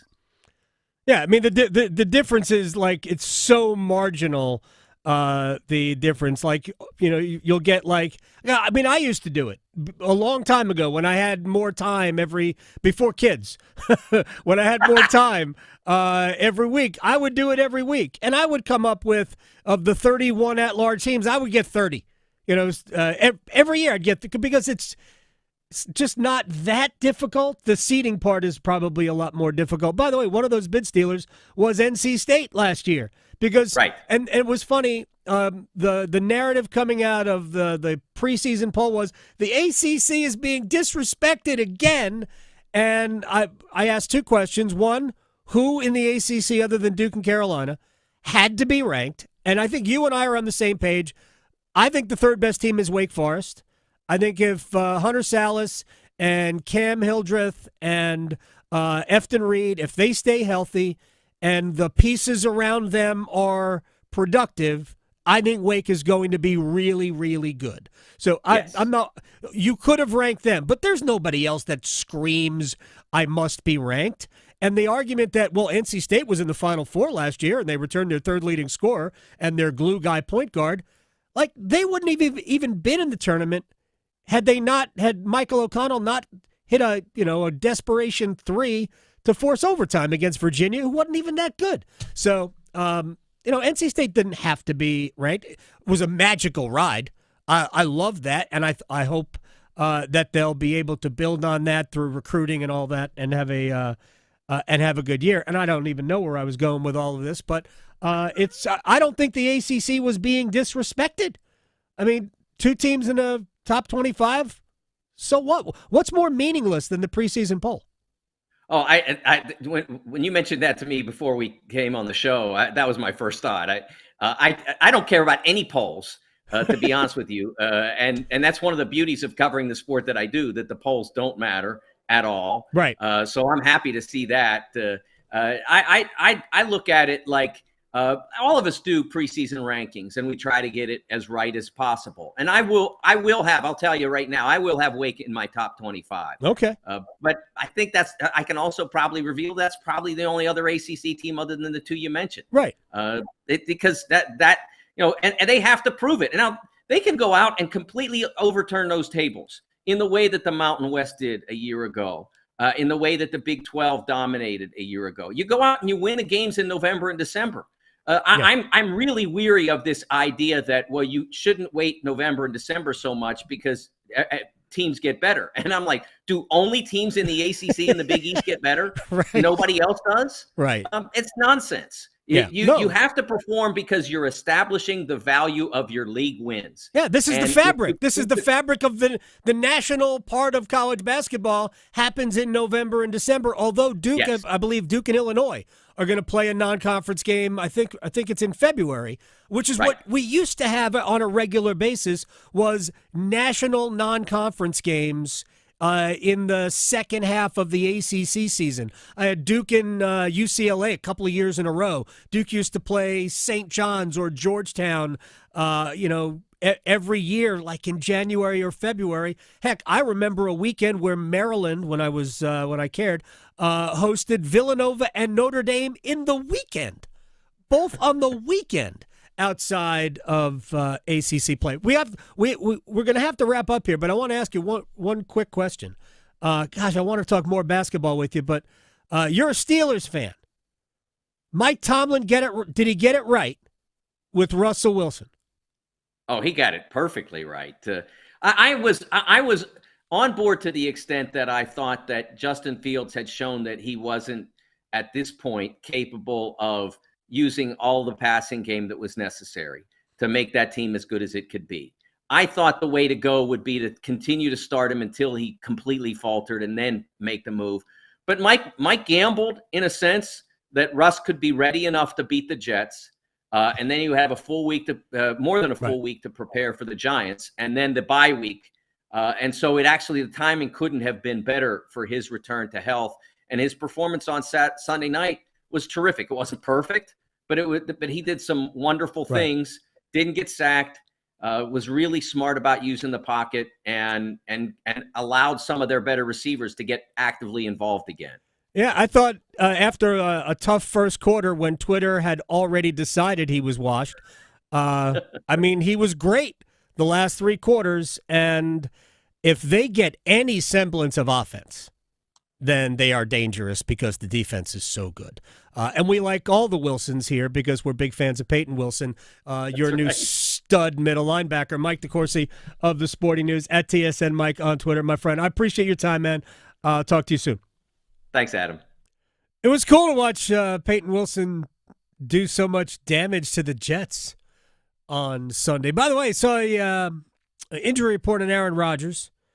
And he's like legitimately banged up. Ankle, knee, hamstring.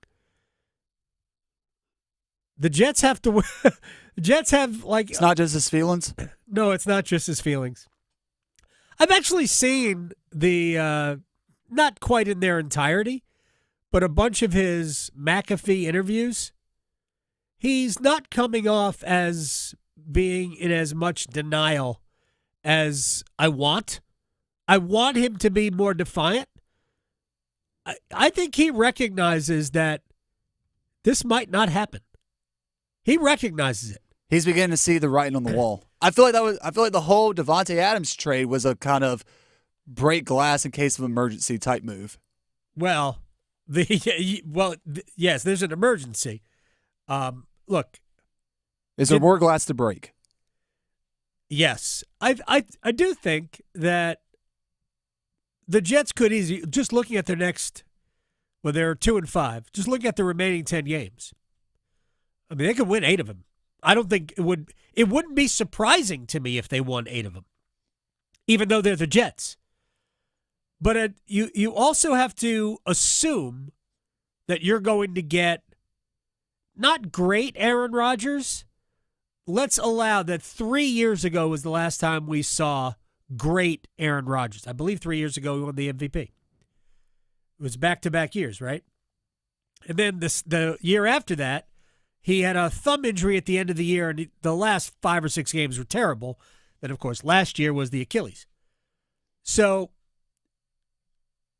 not that you're going to get MVP-level Rodgers, but if you just allow for the fact, well, the dude's 40, so there's going to be erosion of skills at some level, some degree. If you get 75% of that Aaron Rodgers, the Jets should be able to win 8 of their last 10 games. 10-7 will give you a chance. I don't think it guarantees you a playoff spot, but 10-7 will give you a chance. But the Aaron Rodgers that I have watched isn't 75% of that Aaron Rodgers. No, he's about absolutely not. 55% of that Aaron Rodgers, and that will not get it done. And I don't care who your receivers are. Adams caught 1 pass against Pittsburgh? I believe so. Just 1 pass. I saw it. I saw the pass he caught. It was okay. It's like an 8-yard gain. So, but I get it. I mean, he was just brand new. We'll see. I wouldn't be surprised if they won 8 out of their last 10, but I also wouldn't be surprised if they finished 6-11. Yeah, in order to win these last 10 games, defense isn't good enough. I know you said that there's a possibility they could win at least 8. I'm concerned the fact that with some of these games, you're going to have to require some luck to go your way. Yeah, and how many times the schedule is very soft for the Jets. How many times did the Jets get lucky? Not you have to consider the Jets factor. Not very much. You have to consider the Jets factor. Real quick before we break, I still haven't heard any necessarily news about Andy Dalton. I'll try to pick some stuff up in the next 15, 20 minutes. But he was in a car accident yesterday. Didn't require a hospital visit. He should be okay, but anytime you're in a car accident, you just don't know. A couple of days later, he, his wife, 3 kids, dog, all apparently checked out fine. And as somebody said to me earlier today, do you think he'll start? And I said, even if he was in a full body cast, I think he'd start. So I just don't think it's been demonstrated that Dave Canales does not want to play Bryce Young. Andy Dalton would have to be like stuck in an elevator, which I guess could happen. All right, we'll stretch and we'll place bets after I sneeze and this break. Next. Raleigh to Boone, Charlotte to Chapel Hill. Your Carolina is covered. Adam Gold on the North Carolina Sports Network. As fall championships begin, the Governor's Highway Safety Program would like to remind you to buckle your seatbelt when traveling home from today's events. Whether you're driving out of town or across town this holiday season, wearing a seatbelt is your best defense against injury or death in a crash. During the busiest time of travel, prioritize your safety and buckle up. Every seat, every time. And remember, click it or ticket. It's the law. This message brought to you by the North Carolina High School Athletic Association and the Governor's Highway Safety Program. This NBA season, you can make every play, every pass, every point mean even more with FanDuel, America's #1 sportsbook. Adam Gold here, and I want you to check out newer bets like the number of dunks, assists, or three-pointers in the next 3 minutes. It doesn't matter if you tap into FanDuel before the game starts or after it's already tipped off. FanDuel.com/AGS for your chance to score $300 in bonus bets with FanDuel, an official sportsbook partner of the NBA. Look, you can bet on the Knicks to do crazy things. You can bet on the Wizards to do crazy things. It's your option. There's a lot of teams in the NBA. Have fun. 21 and over and present in North Carolina. First online real money wager only. $5 first deposit required. Bonuses issued as non-withdrawable bonus bets, which expire 7 days after receipt. Restrictions apply. See terms at sportsbook.fanduel.com. Gambling problem? Call 877-718-5543 or visit morethanagame.nc.gov. Real quick, raise your hand if you want to lose an additional 4 bands a year. Go ahead and put your hands up. Put your hands up.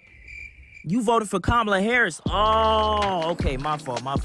Good, because I don't think people understand that voting for Trump means you will lose an additional $4,000 to $5,000 a year. If Trump is elected, he plans to add a 60% tariff on all imports from China. Anything in your house that says made in China, take the price that you paid for and add 60%. He plans to add a 20% tariff on all imports coming from every other country. With Kamala Harris's opportunity economy, she's not hitting you with the sales tax of doom. She's providing tax cuts to the middle and working class, so that means you will save an additional $4,000 to $5,000 a year. Plus the $25,000 she's literally handing to new home buyers. Like, you know who to vote for in this November's election. It's Kamala Harris. Paid for by FFPAC, ffpac.org. Not authorized by any candidate or candidates committee. FFPAC is responsible for the content of this advertising. The 2024 elections are just around the corner, and older voters are the nation's most active. The AARP North Carolina Voters Guide has information about upcoming election dates, registration deadlines, and voting options in North Carolina, such as voting by mail, early voting, or voting with a disability. Find the guide in the voters section at aarp.org/NC and listen each week to AARP Without Limits for important election news and much more. You can find the latest episodes of AARP Without Limits wherever you listen to your podcasts. Psst. Hello there. It's me, your internal clock. Yes, the one you sleep through on weekends. You've probably heard my TikToks, but I'm straight up sounding the bell now. It's almost time to start applying for college. That means you got transcripts to gather, letters of rector request, and campus tours to schedule. But hey, we've got time, and we've got CFNC. CFNC.org can help us plan, apply, and pay for college. We got this, trust me. Just visit CFNC.org to help us stay on time. Some call it overplanning. At Alternative Power, we call it foresight. Be prepared for the next power outage with a Generac home standby generator. After sensing a power outage, a Generac generator automatically restores your home's power, whether you're home or away. Generac, it's not just a generator, it's a power move. Act now for a free 10-year warranty on a Generac home standby generator. Terms and conditions apply. See more at alternativepower.com. Alternative Power, North Carolina's Generac experts. This is Adam Gold.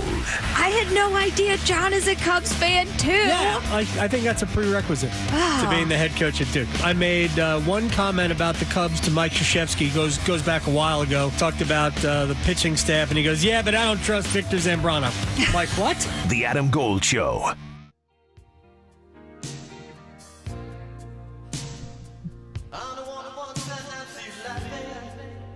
It's the Adam Gold Show. I am Adam Gold. Graham Hill on the ones and twos. You saw Sturgill Simpson at Cocoa Booth Amphitheater in Cary. Correct. For those people who were out in Asheville or Wilmington or Greenville. You telling me Sturgill covered Purple Rain? 4 songs into his set after he opened up with, I'm forgetting the name of the song. The first song that I came, Scooter Blues, excuse me. Okay. Did a Midnight Rider cover, and then the 4th song, lo and behold, Purple Rain cover by Prince. Very and nice. after that, I was hooked. I was like, all right, I see the hype now. I'm a Sturgill Simpson fan. Because I had never really listened to his discography before. I just had 2 really good friends of mine who are huge fans of his. Yep. Offered me a free ticket. They're like, you need to go. So I've never really listened to him before.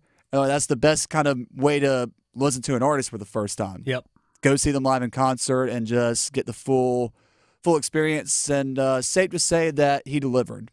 But yeah, the Purple Rain cover was electric. He also covered The Doors. Which Doors song? Are you going to play it coming up? I'll have You've to been go. bumping with songs that he covered. I'll have to go back and look. He also covered a Dead song. He covered The Weight, right? You said by covered the The band. Weight. Yep. Very good. I mean, this kind of just leads right into. We'll just go ahead and stretch. This kind of leads right into it. Okay. The cool thing about it all is that first time going to Cocoa Booth Amphitheater.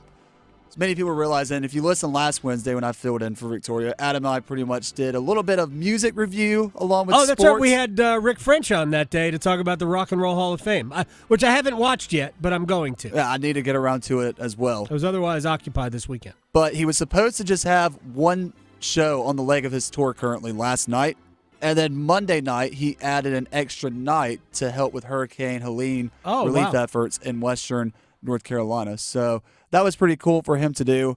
And overall, great atmosphere, great venue, and a great night for a show.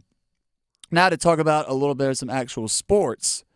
This is kind of a shameless plug, Adam. So for many of that listen here in the Triangle, or may not know that listen to our network programs, I produce the morning show with Paul Ihander. Right. Next up, 9 to 10, you can listen to it right here on The Fan and also check it out anywhere you can find your favorite podcast. And we had NC State basketball head coach Kevin Keatts on. Correct. Most Wednesdays we do what we like to call a Wolfpack Wednesday, and don't worry, we do the same thing on Thursday for North Carolina fans and on Friday for Duke. But with NC State being off this week, we figured why not throw a shot up and try to get Coach Keatts on, since this upcoming Friday is Primetime with the Pack. Now, NC State men's and women's basketball teams host the annual Primetime with the Pack preseason event presented by Bojangles. This upcoming Friday at Reynolds Coliseum. Doors open at 6 p.m. and the event will begin at 7. Admission is free for all students and fans that plan on attending. And this is sort of replacing the new midnight scrimmages, right? I know Carolina just last week had their blue and white scrimmage. Yep. Duke has the Countdown to Craziness, which already took place. Well, now it's time for NC State to introduce their new squad. But they're also mixing in some other cool events, which I find pretty cool. Obviously, you have the red and white scrimmage between the men's team. You'll have a two-skill challenge between the women's team. So this is the thing. The women are also involved in this.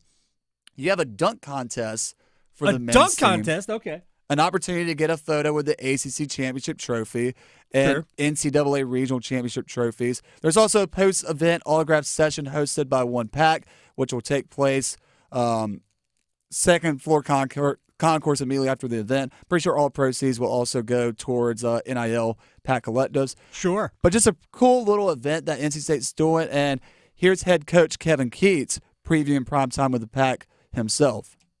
Be a great event. It's a really good event especially when you're coming off of an ACC championship that hadn't happened in 37 years, and going to the Final Four has been right over 40 years. And, it's exciting. I hope everybody has a chance to come out and enjoy meeting the new faces, meeting our women's team, their new faces. It should be exciting. We'll have a dunk contest. I'm always wrong when I pick the dunk champion. I've already taken Trey Parker, but Dontrez Styles has told me that he's going to win it. So we're going to see what happens with that. I'm very interested to see that now. I'm going to have to be in attendance at Reynolds Coliseum again. Going to jump over Graham Hill. Wow. My pick is Michael O'Connell. Michael O'Connell to win the dunk contest? Yep. Interesting. Maybe there was a 3-point contest. I could see it, but dunk contest. Paul McNeil, the freshman, he's got some bunnies. He kind of reminds me of a slimmer Dennis Parker Jr. Okay. Or excuse me, Dennis Smith Jr. Dennis Parker Jr. also part of the NC State roster. Yeah. But yeah, if you're an NC State fan, listen to the program, needs something to do Friday night, go watch Primetime with the Pack. You also need some wagers. Adam and I hopefully have you covered right now. We'll try. Just if I won anything yesterday. Knicks did not win. Julian Brandt did not score. Yeah, never mind. Didn't go well. Let's see if you can rebound, no pun intended, try. with some basketball bets, because that's all I'm going with today. All right, go ahead. Let's go first with the Milwaukee Bucks versus Philadelphia 76ers. Their opening night for both teams. This is sort of my security deposit bet, as I'd like to call it. Damian Lillard, 3 or more made threes, minus 195. Minus 190. Wow. You're going to a playing favorites. I am playing a little bit of favorites. That was my safety bet. I have some other ones that maybe will have a little bit more value. I will never. I don't find any fun in picking favorites at all. Zero fun. So I will never do it. I don't do it personally. I don't do it here. We're going to start with the Charlotte Hornets opening up their season in Houston against the Rockets. Give me an opening night Hornets win on the road, plus 235. Paul and I talked about this also on Next Up yesterday. I believe that the Hornets could be, not a sleeping giant, but I could see them, if everything goes right and they stay healthy with the squad they have, they could definitely be a play-in team this year. Yeah, they can get into that 7 through 10 range, no question. Going to have to win probably between 35 and 38 games to do it, but yeah, they can do that. I say this, and then I forget that they have to go through in the eastern side, the Bucks, the 76ers, the Nets, the Hawks, which leads me to Nets. I think the Nets are weak. Yeah, okay. They're one of the more downward teams this year. The Heat. Given the health, is Milwaukee healthy? Is Philadelphia healthy? Shocking. Paul George is hurt. Couldn't see that coming. Oh, wait. What? Yeah. Unbelievable. It is incredible. So if Philly is healthy, the Knicks stay healthy, the Bucks, the Heat, it'll be difficult. And, of course, the Hornets have to stay healthy, but I think the Hornets can get there. Well, speaking of two teams in the Eastern Conference, Brooklyn Nets versus Atlanta Hawks. Give me Trae Young to score 30 more points, plus 150. All right, we have a rematch of the Eastern Conference Finals in the NHL. The Panthers at Madison Square Garden to take on the Rangers. Give me the Panthers to bounce back from a 5-1 home loss to Minnesota last night, and under 6.5, plus 258. Jeez, that's a tough loss. By the way, speaking of tough losses, I remember yesterday during your show you said if you're an NHL team, you want to be playing the Nashville Predators right now because they haven't won a game. Yes. They broke their streak with a 4-0 shutout against the Boston Celtics, and you hate that it happened to the Bruins. Did I say Celtics? You did Boston at first, Bruins. but it's fine. I knew what you meant. Anyways, go back to basketball. Cleveland Cavaliers versus Toronto Raptors. Donovan Mitchell, 4 more threes, and the Cavaliers to win, plus 178. All right, now, remember when Chip Patterson was on earlier? He said he didn't like the new Champions League format. Here's why the Champions League new format is great. Because otherwise, Bayern and Barcelona would never meet in the league phase. And now they will. In Barcelona, Bayern Munich coming to town. Give me Barca, home win, plus 150. That's cool. Going beyond the box scores. Adam Gold on the North Carolina Sports Network. Hey, it's Adam Gold, and the NBA is back. We saw the father-son act in L.A. Boston made, I believe, 611 three-pointers last night. in beating New York. And as America's #1 sportsbook, FanDuel wants you to enjoy the entire league. And right now, all users can get 3 months of NBA League Pass. All you have to do is place any $5 wager on the NBA. There you go.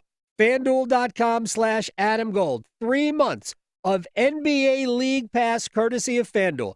FanDuel.com/Adam Gold. Make every moment more with FanDuel, official sportsbook partner of the NBA. 21 and over and present in North Carolina. After 3-month free trial, the full price of League Pass will be automatically charged monthly. Cancel anytime. No refunds. Terms, restrictions, and embargoes apply. Limit 1 pass per customer. See terms at sportsbook.fanduel.com. Gambling problem? Call 877-718-5543 or visit morethanagame.nc.gov. It's bow time. It's not just football season. It's tailgate season, and that includes every kind of football, whether it's got goalkeepers or goalposts. The kick is good! Because it doesn't matter where or how you tailgate. When you've got crispy chicken and fluffy buttermilk biscuits from Bojangles, your tailgate is better than great, it's legendary. Head to Bojangles and order your tailgate box with boldly seasoned chicken, fixins, biscuits, and legendary iced tea today. It's bow time. Planning a tailgate? Then it's bow time. Bojangles has everything you need for the perfect tailgate, no matter how many fans you're trying to feed. There's the original tailgate, the super tailgate, and for a really big crowd, the jumbo tailgate special. And if you like your chicken off the bone, choose the Supreme's tailgate special that includes 12 perfectly seasoned tenderloin fillets. So grab the tickets, get that Bojangles tailgate special, and go. It's bow time. Whether it's the future of college football or my love for the Ryder Cup, it's all found in the Best of the Adam Gold Show podcast, brought to you by Coach Pete at Capital Financial Advisory Group. Visit us at capitalfinancialusa.com. What if you could be debt-free by this January? Get rid of all that high-interest debt, pay off all your credit cards, consolidate everything into one lower payment? Hey, it's Dennis Cox. If you're ready to stop stressing over bills, you need to call Loan Pronto right now. With rates at their lowest in 2 years, this is the perfect chance to use your home's equity and save big going into the new year. Loan Pronto's got rates with APRs in the low 5s, and they're getting homeowners hundreds of thousands out of their home's equity. Homeowners who do this save on average $850 a month.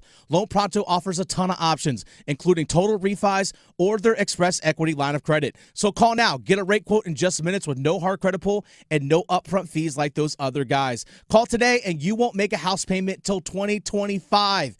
LoanPronto.com, 919-381-1760. LoanPronto.com, free rate quote now, 919-381-1760. Equal housing lender, NMLS 1661781, on approved credit, NMLSconsumeraccess.org. Caprice. So my home is also my office, and before I can focus, every room's gotta be clean. That means tidying up and spraying my Febreze Air Mist. Ooh, that's fresh. Febreze Air Mist scents are all high quality. They fight any weird funk, and they give my air an instant boost of freshness. So not only does my home smell good, I feel good too.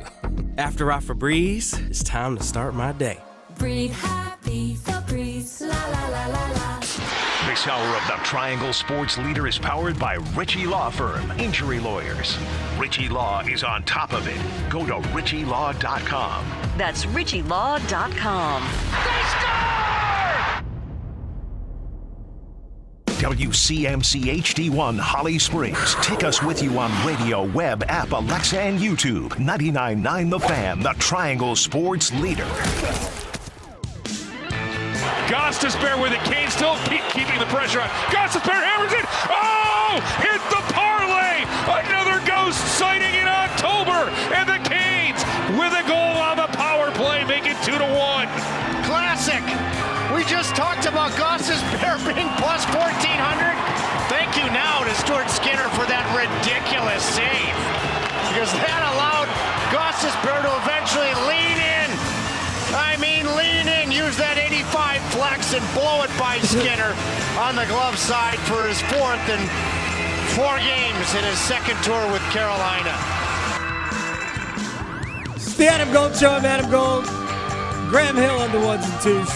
Victoria on assignment. She'll be back tomorrow. We'll get to the bottom of her blood feud with Chip Patterson. That's so funny to me, that Chip. He leaned into it. He leaned into it. He also was like, "You're back again?" I was like, "Yeah, it's another Wednesday." So funny. What you heard there was Mike Maniscalco and Trip Tracy talking about the Shane Gostisbehere goal. So for those people who are Carolina Hurricanes followers, if you watch the games locally on television, you will have noticed yesterday that it is no longer Bally Sports. It is FanDuel Sports Network.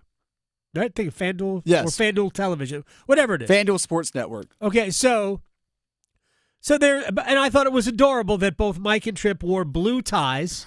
I didn't even notice that. Oh yeah, absolutely. Both wore kind of bright, not quite royal blue, lighter than royal blue, but not like Carolina blue. Blue ties in honor of FanDuel's main color, which is kind of almost a Honolulu blue, which like the almost Detroit Lions blue. And so that changed. And because it's now FanDuel Sports Network, it seems as though they're doing more, and I'm not against this at all. It is part of what people do. It's fine. More gambling references. Yes. We do it all the time, right? So it's fine, whatever it is. So it was at one point in the second period where Shane Gostisbehere anytime goal scorer was plus 600. Mm-hmm. And Trip was like, oh, yeah, do that. So he's on a heater. And then they got to the third period, and it became Shane Gostisbehere anytime goal scorer plus 1,400. And Trip was like, holy cow, you have to do that. Of course, 40-some-odd seconds into the period, Gostisbehere scored a power play goal. It came right after Marty Necas was flat out robbed by one of the best saves you'll see all year. Yeah, the Skinner by Stuart Skinner, where it was an open net, and Necas, unlike the last time he had an open net, this one was hit on the screws and headed for the goal, and somehow Stewart just dove over, did some sort of breakdance. I called it breakdancing on the podcast. Breakdancing move and made the save. Amazing save. Lucky, probably, but whatever. He got his body there. But the puck stayed in the zone, and eventually Gostisbehere and Necas played pitch and catch, and Gostisbehere rifled it home. And then so that's where all that craziness came from. On Twitter, somebody got to me and said, I took their advice. I took Trip's advice and put 5 on it. At plus 1,400, people. I thought about putting 10. I really should have. I really should have. So I do like the period by period promotion. It feels like that's going to be an ongoing theme for every game, where they're going to give you parlays that you would that you might be inclined to take while watching the Canes now. That was just hysterical. So there was that, and as we start the Wall of Sound. The Wall of Sound is a function of this studio. There's no doubt about it. There was this in overtime. McDavid feeds it out front. Anderson with another save, this time on Draisaitl. And Necas is able to play it. And it could be a 2-on-1 for Carolina. Aho with it. He's got Gostisbehere. Aho holds. His shot stopped by Skinner. Gostisbehere will get to the rebound. He'll keep it in. Necas, he's got Aho. He tees it up. Game over! Sebastian Aho wins it in overtime! It was awesome. Great goal, great play by Carolina. Started off with a good save by Freddie Anderson. Here's what's interesting to me. Now, we're critical of Hurricanes players when necessary, when warranted. And I didn't think Sebastian Aho played a particularly good third period. I thought that line, their top line, played great in the first period, didn't get anything out of it. And I thought they were okay in the second period. I thought Carolina, the second period was pretty even. I thought the third period of the 3 periods, it was no better than Carolina's second best period. They played much better in the first period than they played in the third. Of course, in the third is when they scored twice and then won it in overtime. Makes no sense. Hockey sometimes is dumb. Connor McDavid played almost 26 minutes last night. And I'm not sure if there was a lot in the tank left in overtime because there was not a lot of energy expelled coming back on defense. No. Because the Aho goal was not a transition goal. Aho was wide open twice. He was wide open for the initial shot, which was saved, and then he was still wide open after the Hurricanes retrieved the puck. Where's McDavid and Draisaitl? Yeah, all set up by a good defensive play in the Hurricane zone. It was tremendous. It was a good save by Anderson. It goes the other way. Natchez to Aho. Aho's shot was saved. Then Gostisbehere retrieves the puck, and he kind of dishes it to Natchez, who gave it to Aho for basically a reload. It's like a power play. Like, where's the stars? Right. They're going to McDavid. Right, exactly. First star of the game. According to the Edmonton broadcast. First star of the game. I think they named him the Conn Smythe, too, last night as well. Good win for Carolina. All right, you brought it up, so let's go here. Kevin Keats was on the soon-to-be award-winning Next Up. I don't know about that. Why not? They give awards. You're right. Show's on the radio. Fair enough. Soon-to-be award-winning. Kevin Keats, NC State's basketball coach, was on Next Up with Graham and Paul. And I know you talked about what's coming up with Prime Time with the Pack, but how about what happened last year and how Kevin Keats is still appreciating it? You know, we're just talking about the ACC with a special ride, and Michael shot was tremendous. And, you know, it's, I've always lived in the moment.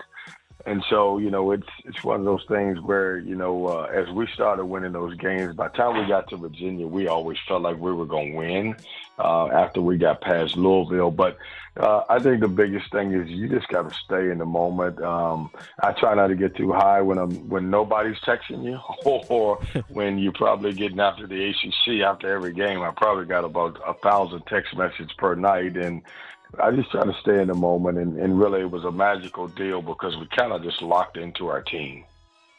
They got on a run. By the way, imagine for a second receiving 1,000 text messages per night. I'm not doubting that at all. Kevin Keats knows a lot of people, and a lot of people, I'm sure, reached out, including like family, former players, right?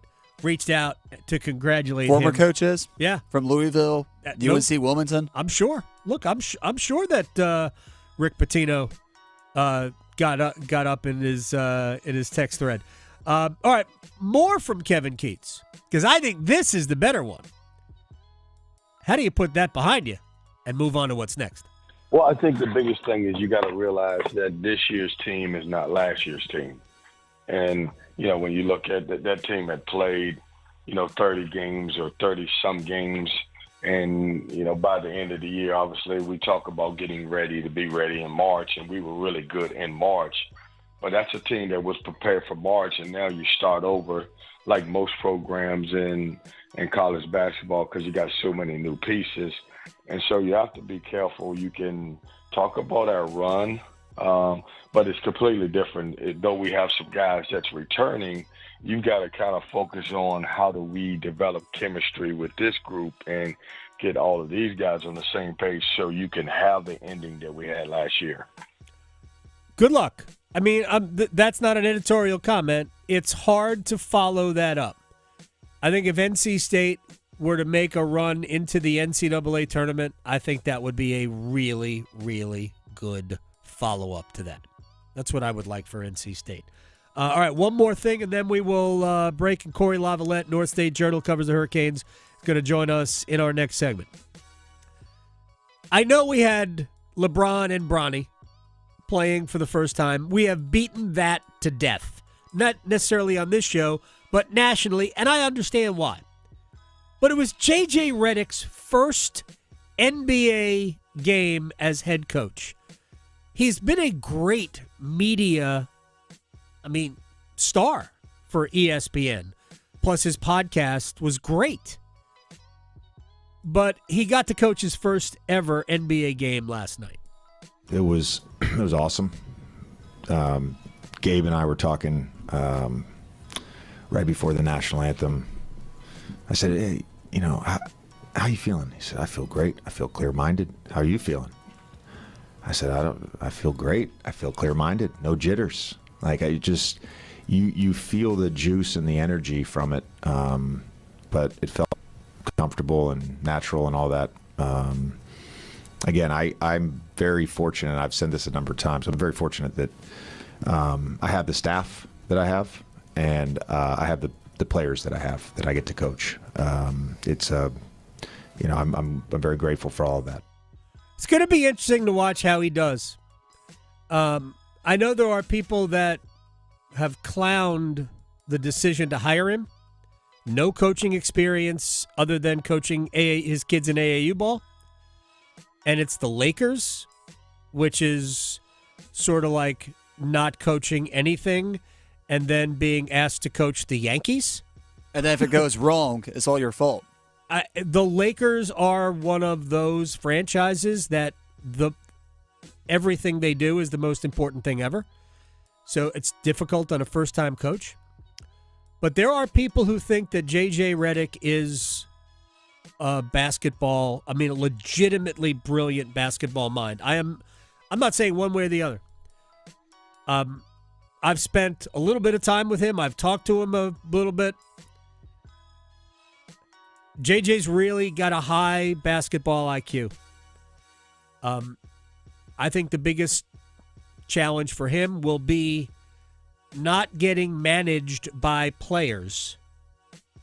Him managing players. That will be the biggest challenge for J.J. Redick. I think that will become easier if he survives the first year or two where he's not coaching contemporaries. He played with a lot of these guys or against a lot of these guys. Heck, he's younger than LeBron. So, interesting. They got a win last night. They beat Minnesota. Anthony Davis had a monster game. Bronny James played 3 minutes. LeBron was good, but Anthony Davis was the star of the show last night. All right, when we come back, Cory Lavalette, North State Journal. Speaking of stars of the show, there were a lot of stars for the Carolina Hurricanes. We'll ask Cory who he thought the first star was last night. Next. Serving it up hot and fresh every day. Adam Gold on the North Carolina Sports Network. Pack Therapy is in session thanks to First Horizon Bank. It's Tim Donnelly from 99.9 The Fan alongside legendary Wolfpack play caller Mike Glennon. Every episode of Pack Therapy is your chance to get dialed in with inside information on your team. We'll set you up for every Wolfpack game all season long. And we'll break down every contest, what went right and what could have worked better. Plus, special guests to keep Wolfpack hope alive. Follow and subscribe to Pack Therapy wherever you discover your favorite podcasts or watch on YouTube. Adam Gold here from my man, Coach Pete D'Arruda, Capital Financial Advisory Group in Apex. That's right, they're in Apex. He is nationally renowned for his ability to help people plan for retirement, but he is right here in our backyard. Let's take advantage. Are you ready to retire? Do you even know if you can retire? Well, let's find out. 888-843-0013. He's the best in the business at retirement planning. 888-843-0013. Or you can text Adam to 600-700, and we're going to get you a total customized retirement plan that you will be able to have and plan for your retirement better than you could anywhere else. Coach Pete D'Arruda. By the way, that's a $1,000 value to other people, but because you know me, we're going to get it to you for free. That's right, free. Total customized retirement plan. Coach Pete D'Arruda, 888-843-0013, and retire on your terms. $5, that's some deal, yeah. McDonald's money, I got McDonald's money. One meal just to make me feel better. All I wanna know is, can I get a hot and spicy patty, the McNuggets so crisp, and the fries go to yellow, yeah, McDonald's don't miss, yeah. Order on the app or the drive-thru quick, yeah. $5, that's some deal, yeah. I got McDonald's money. At participating McDonald's. Adam Gold in studio with my man Patrick Day from the Aluminum Company of North Carolina. When I say everything for the exterior of your home, I mean it. So tell me everything that you have for the exterior of my home. There's so many things I can't even remember the entire list. You know, Good it's luck. like thanks for the test here. But windows, doors, siding, roofing, gutters, gutter guards, railings, you name it. We have the exterior home improvement you're looking for. The main thing is we're a one-stop shop, right? So you don't have to call 2 or 3 different contractors if you need your roof done and you need your windows done. You can call one company and have it all done. I like that. French doors. French doors. I like French doors. I can't speak French, but I like French doors. Can I tell you, back in the day, you guys did French doors and every window in a home I used to own. Well, thank you for your business. It was incredible. Can I also tell you that it was done in like 2 days? Is that even possible? It is possible. How do you guys do work that fast?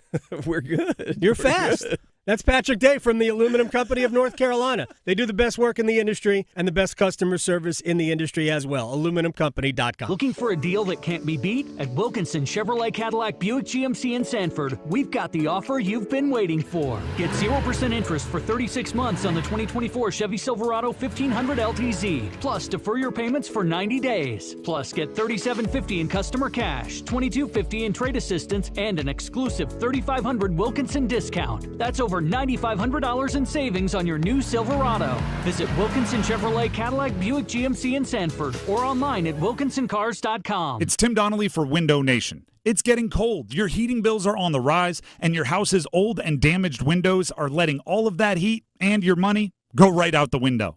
Good thing there's Window Nation. Right now, buy 2 windows, get 2 free. Plus, pay nothing for 24 months. You'll love your windows like Albert, who says great value, great product, and great customer service. Hurry, sale ends October 31st, so schedule a fast in-home estimate right now at 866-90-NATION or at windownation.com. This is Adam Gold. He said he could talk about his golf game. He did say it wasn't great, and I said, hey, no judgment here. I'm a drive shacker and a putt-putter myself. None of us are good. Even those of us that are good aren't really good. Right, yeah. We're just not. Yeah. The Adam Gold Show. Says my son, it's all been done. Someday gonna wake up old and gray. Go and try and have some fun, showing warmth to everyone. You meet and greet, cheat along the way. It's the Adam Gold Show. I am Adam Gold. Well, I totally forgot. This weekend is El Clasico. Barcelona and Real Madrid. Very nice. Meanwhile, Barca and Bayern play today in Champions League. Something Cory Lavalette, North State Journal, and The Athletic covers the Hurricanes, may or may not give a rat's rear end about. But we're not here to talk about that. We're here to talk about the exciting 3-2 overtime comeback win of the Hurricanes over the Edmonton Oilers last night after trailing 2-0 after 2 periods. Cory, you've probably already seen this. By the way, thank you very much for jumping on at Cory Lav on Twitter. You've probably already seen this. It's a bit of trivia for people who haven't heard me mention it yet. The last time the Hurricanes trailed 2-0 entering the third period and won 3-2 in overtime, where and who scored the game-winning goal? You know, I did see that, but I can't recall what the circumstances were around it, but I know it's been a while. It was October 5th of 2019. They trailed in Washington 2-0 entering the third period. I don't remember who scored. I'm trying to think who scored. Justin Falk scored one of the goals in the third period. I'm trying to remember who scored the second one. Might have been Teuvo Teravainen, and Jake Gardner won it in overtime. Yes, I did see that. And I think that was the game before Dougie Hamilton started his 4-game goal streak. Yep. Which is the only time, other than the current one that's occurring, that's ever happened. So let's just chat about what we saw last night, and then we'll kind of broaden it out a little bit. What were your overall thoughts about the game? Did that seem like a 2-0 game to you entering the third? I mean, it felt like it should have been like 7-6. Like, and I don't even know that that's a testament to the goaltending. It was just kind of a weird game where, a lot of chances didn't go in that probably should have gone in. And, there were some spectacular saves, but at the same time. There was a lot of luck involved too. So it was a weird game overall. So for it to be 2-0 feels very Hurricanes-y. But yeah, just kind of a strange game, especially, the amount of talent that's on that other side. Cory Lavalette, North State Journal and The Athletic, is joining us here on the Adam Gold Show. Hurricanes in overtime beat Edmonton 3-2 last night. I think it's been kind of, for me, and I've been talking about this, whether it's on the show or on the podcast, it's kind of been a theme for Carolina, just not getting enough out of those moments. Like, you never expect to score on every chance. I mean, that's not realistic. It doesn't happen that way. I mean, even Edmonton, as you pointed out, Edmonton could have scored more goals last night were it not for, I thought Brent Burns was great. I thought Freddie Anderson either made great saves or maybe the puck just hit him. There were opportunities to score. Zach Hyman probably wants a couple of chances back that he would otherwise normally, bury or make, put a better shot on net. But the Hurricanes against Pittsburgh should have been ahead more than 3-1 going to the third. Should have been ahead of St. Louis more than 1-0 after one. And, how many empty nets did they miss in the first period last night? Jack Drury, Jack Roslovic each had empty net shots. Martin Necas swung and missed on one. Jordan Martin got a rebound shorthanded. Shoveled a puck 4 feet over the crossbar. It just seemed like that should have been no worse than maybe a 2-1 game for Carolina after one period. Yeah, and I feel like maybe they played their best in the first and ended up in the worst situation there, which is hockey, right? That's kind of the sport we've decided to watch last night.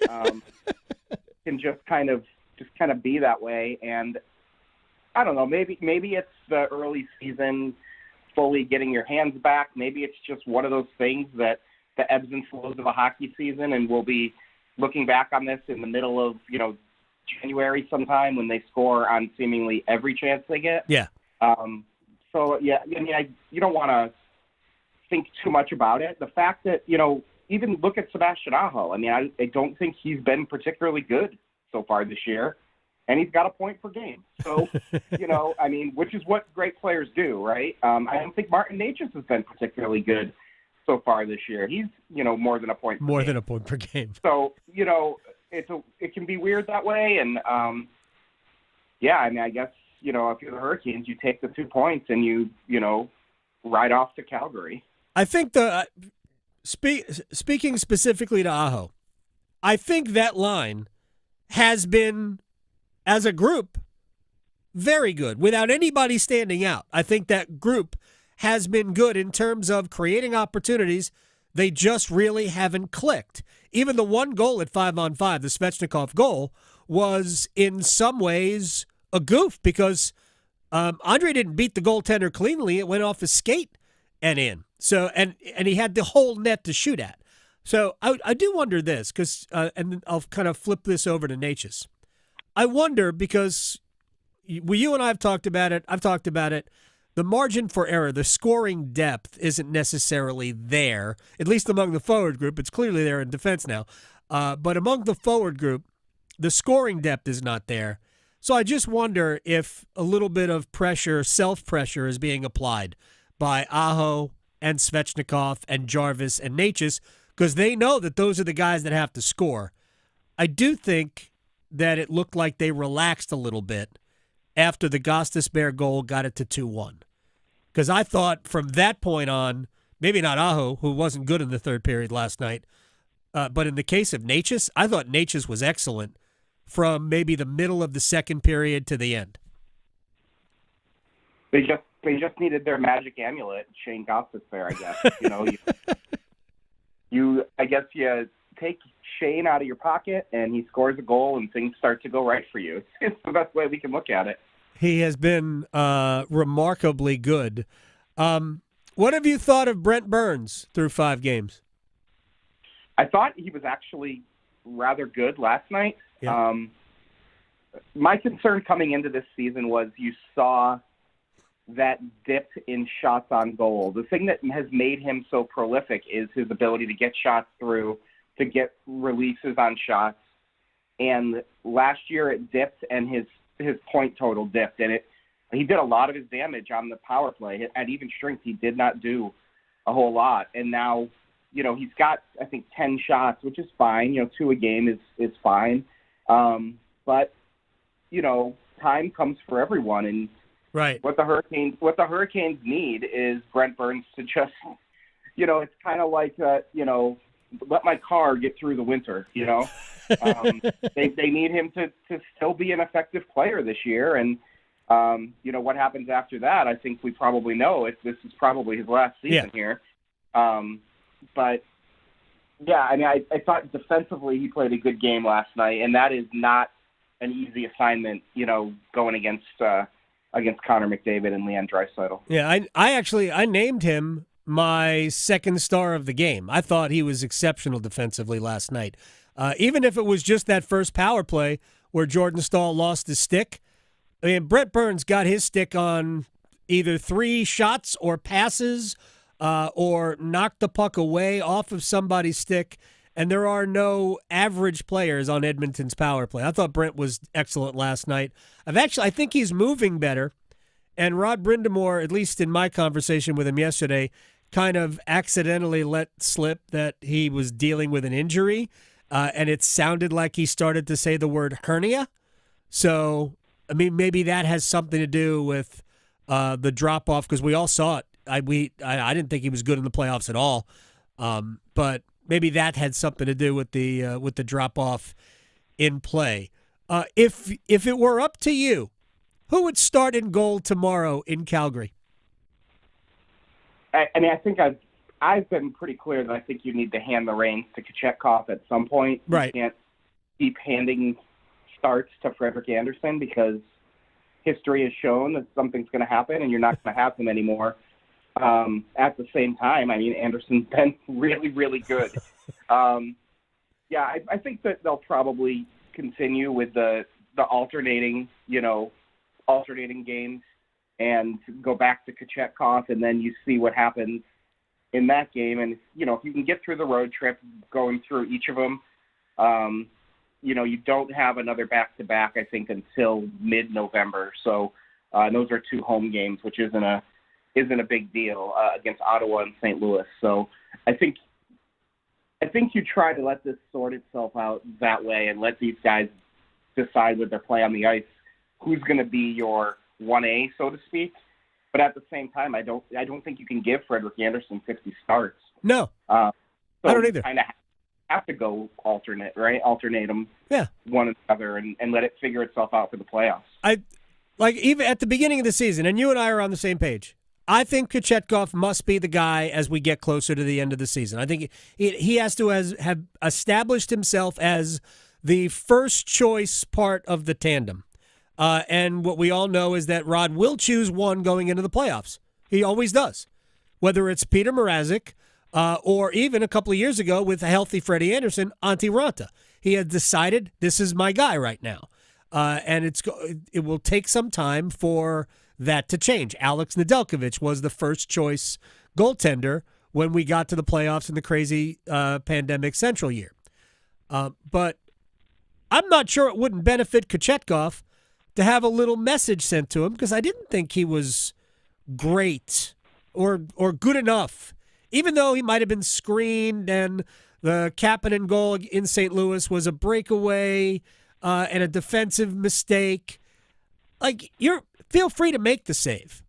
And I didn't think Kochetkov did enough to bail his team out. And I think Andersen has, even though I didn't like the second goal last night, I didn't like the second goal against Tampa, I think Andersen has been better. I don't think it would hurt Kochetkov to maybe have a little message sent and say, we're going to go with Freddie again. And then, Piotr gets the net in Seattle, and then Freddie gets Vancouver, and then we come home and maybe Kochetkov gets Boston. But I don't think it would be terrible to send a message to Kochetkov in that way. Yeah, I mean, I don't have a problem with it. I think, like I said, I think just one thing you need to concern yourself with is if Freddie goes and pitches a shutout in Calgary and then he has a day off, does the temptation get too strong to go back to him in Seattle, and then you're putting yourself, in a dangerous situation. If he pitches a shutout in Seattle, I'm okay with running him. In Calgary, I'm okay with running him out there after a day off in Seattle. I know that ultimately it's going to be a rotation. I know it. We all do. But I think you still have to earn that spot. So, all right. Well, one quick thing. Did Jackson Blake maybe hit a Game 5 wall last night in the third period? Yeah, it's gonna be an adjustment. Yeah, he's on his first NHL road trip. We have to remember. He certainly has never done anything in college, like fly from Raleigh to Pittsburgh to St. Louis to Edmonton.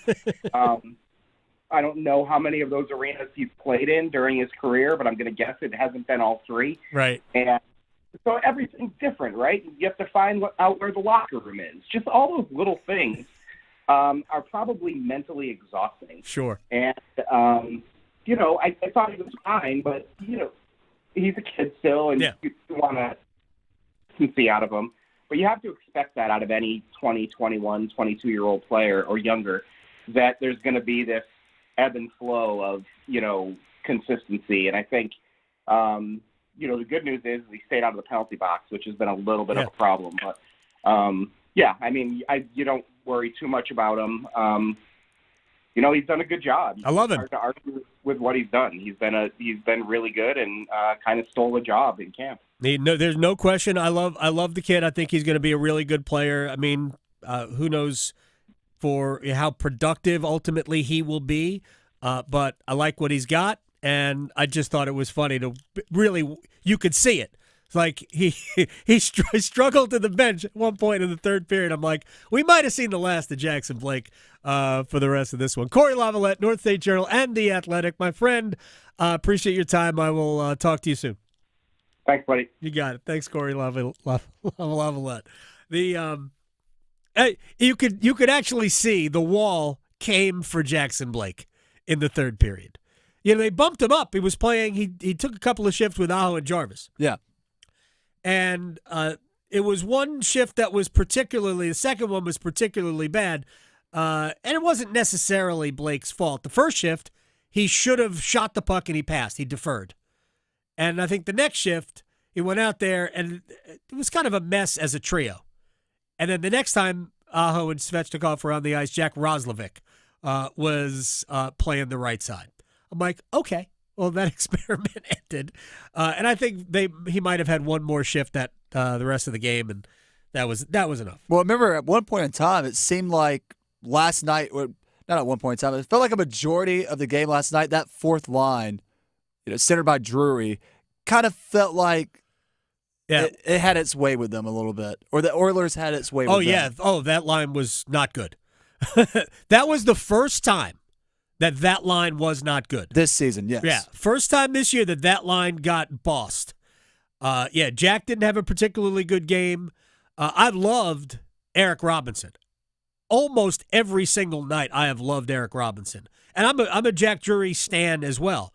And Robinson got the reward where he bumped up and played with Necas and Kokoniemi, and it was his pass to Necas, which was an absolute BB of a pass.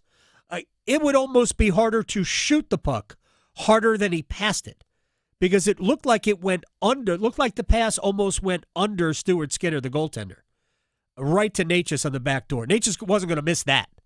It was a brilliant pass that tied the game up, and he has been a very, very good addition. He's fast, he's big, he's not afraid to be physical. Took a penalty last night, but there were some weird calls. There was also some weird shot opportunities. Like, speaking of Drury, the one significant in the first period play he had was that in between the legs shot that he almost nailed, where it was wide open. Open net. Yeah. Score. Open net. Score. Jack Roslovic, open net. Score. Jordan Martinook, open net. Score. Marty Necas, open net. Score. Corey's right. That game could have been 7-5. It was crazy. If some pucks had hit the back of the net. Yeah, crazy. All right, we'll take a break. We'll come back in the rewind. Chip Patterson and I will talk about the college football contenders, among other things. Next. Raleigh to Boone, Charlotte to Chapel Hill. Your Carolina is covered. Adam Gold on the North Carolina Sports Network. Trust ACT Construction Equipment and Bandit Wood Chippers and Stump Grinders to position your tree service for success. ACT Construction Equipment is your authorized dealer for sales, service, parts, and rentals for Bandit Wood Chippers and Stump Grinders. ACT Construction Equipment has been your authorized dealer for Bandit equipment for over 10 years. Visit one of our 6 North and South Carolina locations or actce.com for more details on Bandit Wood Chippers and Stump Grinders. ACT Construction Equipment, always the right equipment for the job. Real quick, raise your hand if you want to lose an additional 4 bands a year. Go ahead and put your hands up. Put your hands up. You voted for Kamala Harris. Oh, okay. My fault. Good, because I don't think people understand that voting for Trump means you will lose an additional $4,000 to $5,000 a year. If Trump is elected, he plans to add a 60% tariff on all imports from China. Anything in your house that says made in China, take the price that you paid for and add 60%. He plans to add a 20% tariff on all imports coming from every other country. With Kamala Harris's opportunity economy, she's not hitting you with the sales tax of doom. She's providing tax cuts to the middle and working class, so that means you will save an additional $4,000 to $5,000 a year. Plus the $25,000 she's literally handing to new homebuyers. Like, you know who to vote for in this November's election. It's Kamala Harris. Paid for by FFPAC, ffpac.org. Not authorized by any candidate or candidates committee. FFPAC is responsible for the content of this advertising. As fall championships begin, the Governor's Highway Safety Program would like to remind you to buckle your seatbelt when traveling home from today's events. Whether you're driving out of town or across town this holiday season, wearing a seatbelt is your best defense against injury or death in a crash. During the busiest time of travel, prioritize your safety and buckle up. Every seat, every time. And remember, click it or ticket. It's the law. This message brought to you by the North Carolina High School Athletic Association and the Governor's Highway Safety Program. The 2024 elections are just around the corner, and older voters are the nation's most active. The AARP North Carolina Voters Guide has information about upcoming election dates, registration deadlines, and voting options in North Carolina, such as voting by mail, early voting, or voting with a disability. Find the guide in the voters section at aarp.org/NC and listen each week to AARP Without Limits for important election news and much more. You can find the latest episodes of AARP Without Limits wherever you listen to your podcasts. Psst. Hello there. It's me, your internal clock. Yes, the one you sleep through on weekends. You've probably heard my TikToks, but I'm straight up sounding the bell now. It's almost time to start applying for college. That means you got transcripts to gather, letters of rector request, and campus tours to schedule. But hey, we've got time, and we've got CFNC. CFNC.org can help us plan, apply, and pay for college. We got this, trust me. Just visit CFNC.org to help us stay on time. When the power goes out, your life is disrupted. Heat, air conditioning, refrigeration, phones, all gone. Be prepared for the next outage with a Generac home standby generator. After sensing a power outage, a Generac generator automatically restores your home's power, whether you're home or away. Power your life with a Generac home standby generator. Act now for a free 10-year warranty on a Generac home standby generator. Terms and conditions apply. See more at alternativepower.com. Alternative Power, North Carolina's Generac experts. Are you struggling with your Medicare drug costs? The NC Department of Insurance SHIP program may be able to help. The Extra Help and Medicare savings programs are available for those who qualify, but you have to apply. Contact SHIP today to see if you qualify. Visit ncshiip.com or call toll-free at 855-408-1212. SHIP provides free, unbiased help in all 100 counties. Project supported by grants from the Administration for Community Living. Contents do not necessarily represent official views of, nor an endorsement by ACL, HHS, or the U.S. government. This is Adam Gold.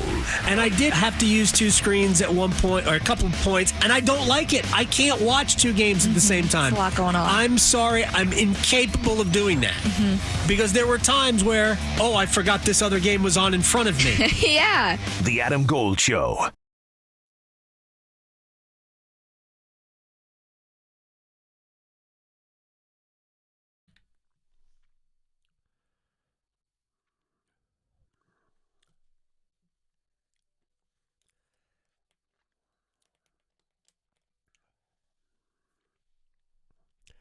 It's the Adam Gold Show. I am Adam Gold.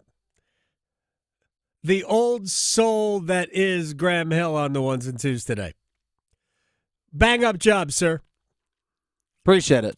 This is off the Alabama Getaway album, I believe, by the Shakedown Grateful Dead. Street. Oh, Shakedown Street. Well, that's on the... Okay. Yeah, it's Shakedown Street, I believe, is the album. Alabama Getaway is on that. My youth, I'm almost positive. My youth once again showed. But I don't do studio albums by the Dead. Ever. Live version only? Yeah, I can't. Like, what was their last two albums were halfway decent studio. But yeah, I can't listen to studio versions of any Grateful Dead song. To me, if there's one song that you can get away with it being a studio version, it's France. That one? Yes. No. We can agree to disagree. I wouldn't do it. I wouldn't do it. If I was going to say a studio version of any Dead song, I actually might go like Sugar Magnolia. Interesting. But not Touch of Grey? Well, that album, the last two albums are actually pretty good studio albums. But nah. Give me the live version every single time. Couple of Panthers updates before we slip into a rewind. We do know that Andy Dalton was in a car accident yesterday. Today, at practice, but not participating. He was not dressed out for practice. So that means that Bryce Young had all the first team snaps. Andy Dalton will return to practice tomorrow. I am almost positive that he will return to practice tomorrow. I think they just gave him the day off. Deontay Johnson also had the day off. DJ Wanham returned to practice today. Oh, okay. There we go. First time, right? So that's good. It's one guy off the IR. Check him off. Still got to see him in a game. Yes. Taylor Moton returned to practice today. So the Panthers are still not good, but at least they are getting certain players back. They're making strides, and don't forget, there's still that, what was it you said at the beginning of the show? 0.1% chance of making the playoffs. So you're telling me there's still a chance. But the same math has them projected to have the second overall pick, even though the New England Patriots have a 0.4% chance of making the playoffs. They have are projected to have the first overall pick. Like, what we should have is, at the end of the season, we should have those teams play. Yeah, we call it the stupid bowl. I don't know. Loser gets relegated. Relegated. My theory is that we're headed for that in college football.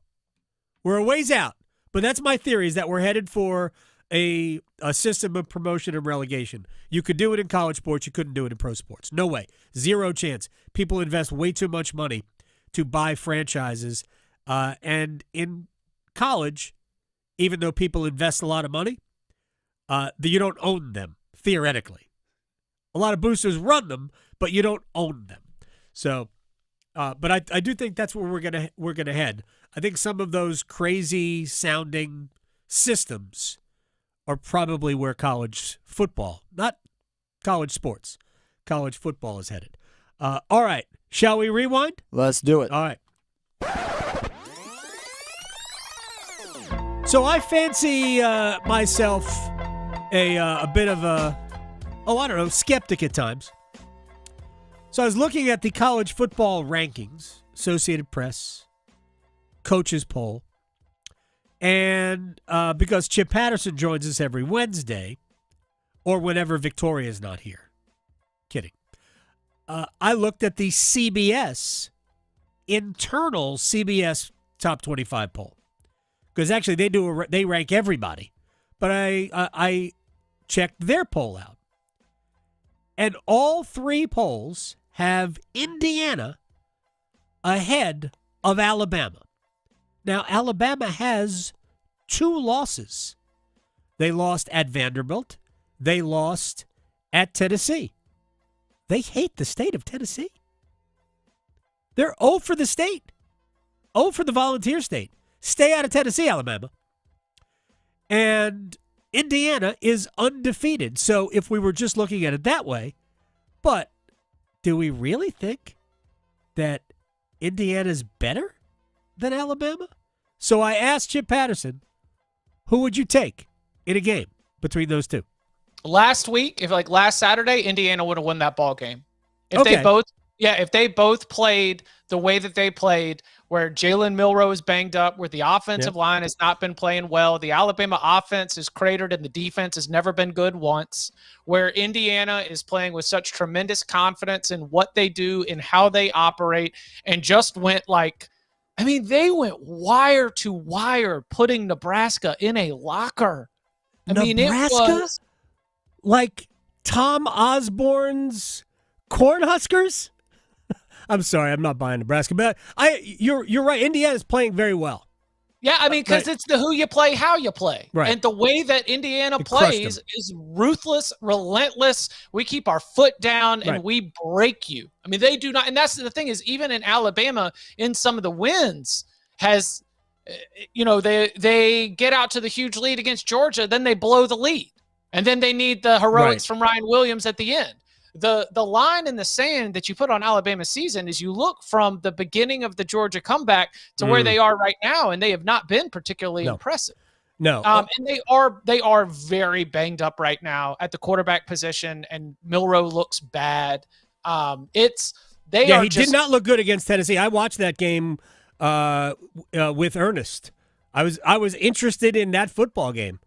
Because I thought that was going to be fun, and it wasn't as much fun. It was not a fun football game. It's terrible. No, I didn't like Tennessee either. Tennessee's in the same way. Yeah. That was true, like the JV go out to play before the varsity when they had Alabama and Tennessee playing to lead into Georgia, Texas, because Alabama and Tennessee have talented players and individuals that are excellent. Yeah. And Tennessee's defense as a whole, I do think is very, very good, but both offenses are just a mess right now. Right. And look, again, Indiana, crisp, not a mess. They know what they're going to do. Right. When Vanderbilt beat Alabama, it was because Vanderbilt had a plan and they followed it absolutely to a T.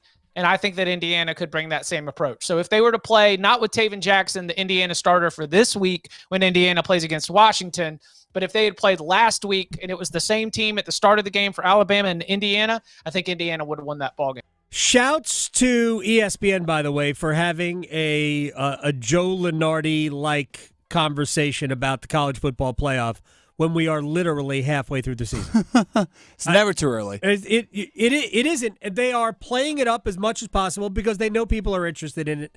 That's not even a criticism. 12-team expansion, baby. Come on. Heather Dinich is their Joe Lunardi. And by the way, way better than Joe Lunardi. Heather Dinich. There's great stuff written on ESPN.com. Heather's basically spearheading all of that. But we haven't. Indiana is, I think, 7-0. It's impressive. Pitt is undefeated. The tougher games for Indiana are coming. And if they are, excuse me, if they are 12-0 at the end of the season, well, they're probably going to be, they'll definitely be in the Big Ten title game. If they're 10-0 at the end of 12-0 at the end of the season and 9-0 in the Big Ten, they'll play for the Big Ten championship and they'll have a chance. And if they are undefeated heading to the Big Ten championship game, they're probably getting a spot in the tournament anyway. I'd say the same thing about Miami and Clemson.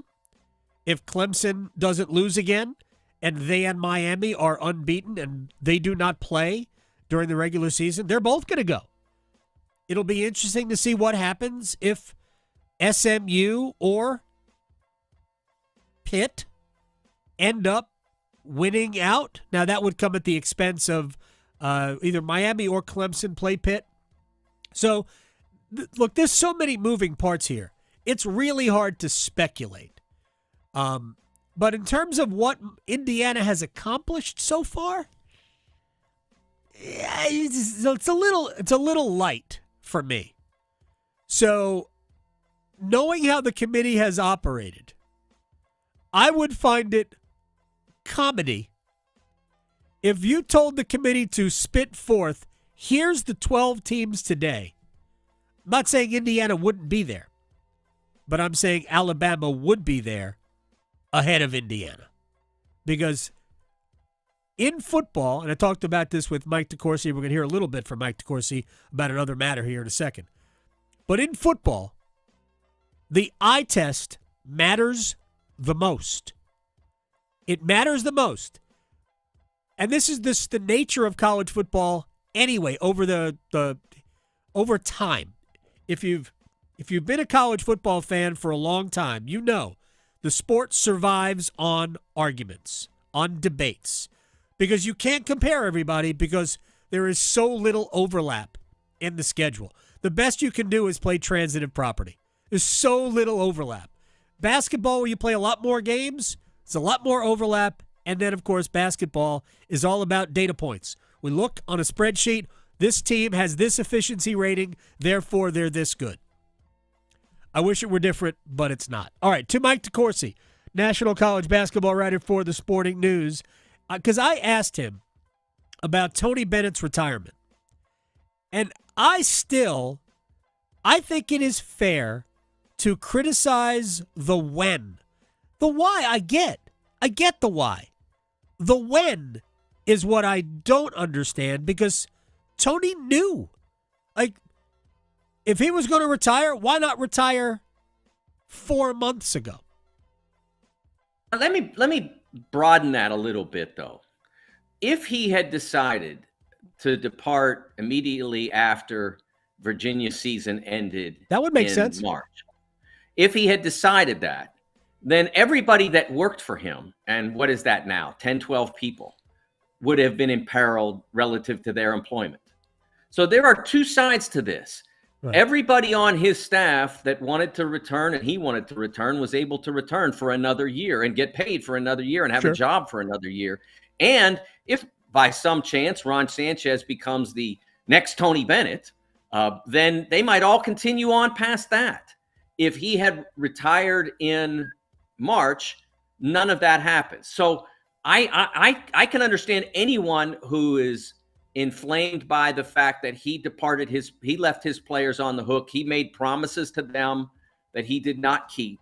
But I do think you need to look at that other side, that no matter when he left, somebody was going to get a rough deal, because that's the nature of college sports. It's the nature of sports.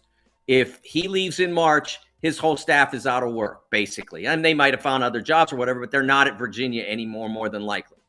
And because he leaves now, they all get to stay.